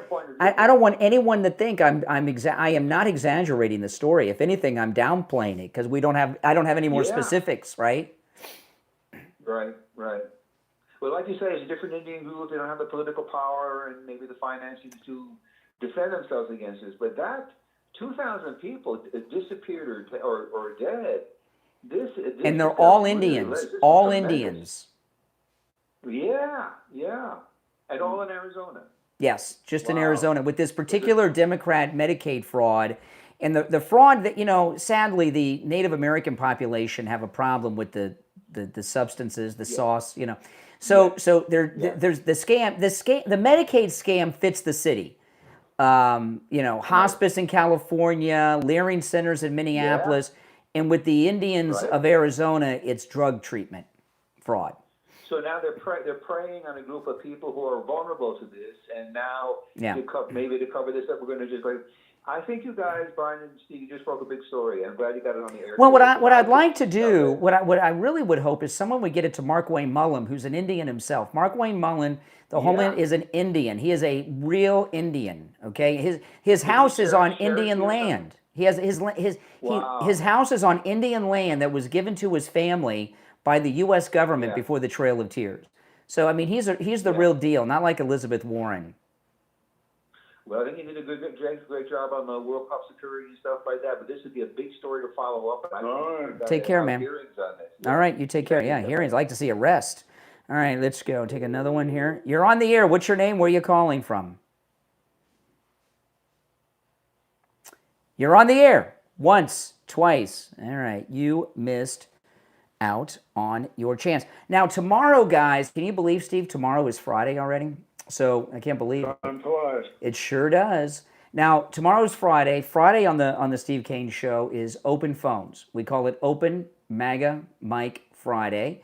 And on Friday's show, you can call in about any and everything on your mind. You're not limited to the topics that we bring up. So the show prep is up to you on Open MAGA Mike Friday. So do your show prep today, guys, and be prepared for tomorrow's show.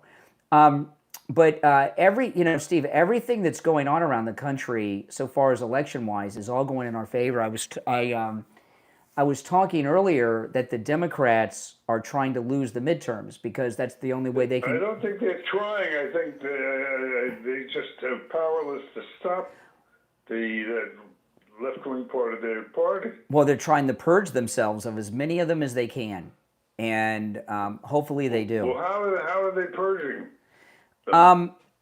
There's people like James Carville and other. People laugh at James Carville because he does these TV interviews from his bed all the time and everything There else. are a whole bunch of people I agree with you. There are a whole bunch of people on the left that have woken up to the danger and the trouble that they're in with the extreme left that's taken over the party, but they're helpless to stop it. They're not controlling it. They don't. What the Democrat establishment control the Democrat machine, so they don't unleash the machine. They don't turn the machine on for them. So that hits them. And they don't give them money or run ads. They don't let them have their marketing campaign people. They don't have their charter bus people around to vote. Most of the primary votes that I've been following, the commies have been doing very well. They've been targeting low vote turnout districts, and it had some. But in the general election, some of them are going to win in the general election because they're kind of in like the ones in New York City as an example are basically they're running unopposed, right? So they're going to have a couple of victories here and there, but overall they're not going to perform well because the Democrat machine, like all these illegals and non-citizens that are registered and stuff, they're not going to be voting for them. Well, That's part of the machine. That's the most valuable tool in Trump's toolkit because Trump knows how to really let people know the true danger or convey the true danger that the communism represents, and that's in the end is what's going to do them in. Indeed. Well, they're dangerous. There's no question of that. We are out of time for today, but we'll be back tomorrow. If anybody can remember the name of that liberal guy, he used to claim to have 2 children, and then we found out he didn't. The guy that used to call us ticked off, yelling at us, who died when his head hit the toilet when he was putting in a light bulb. Kevin. His name was Kevin. Kevin was his name. I just remember. Liberal Kevin. All right. We'll see you tomorrow morning at 6 a.m. I'm Brian Craig. Steve Kane is here as well. Till then, God bless America. Yes. A true story. He was screwing in a light bulb and fell. And his doctor actually was a listener and called and told us. Couldn't believe it. Kevin. Listen, if you're new, welcome. Make sure that you subscribe, okay? And if everyone could please like the video, I'd appreciate it. Please like the video, and because that gets the program recommended to people that have not yet found the channel. And I will see you next time.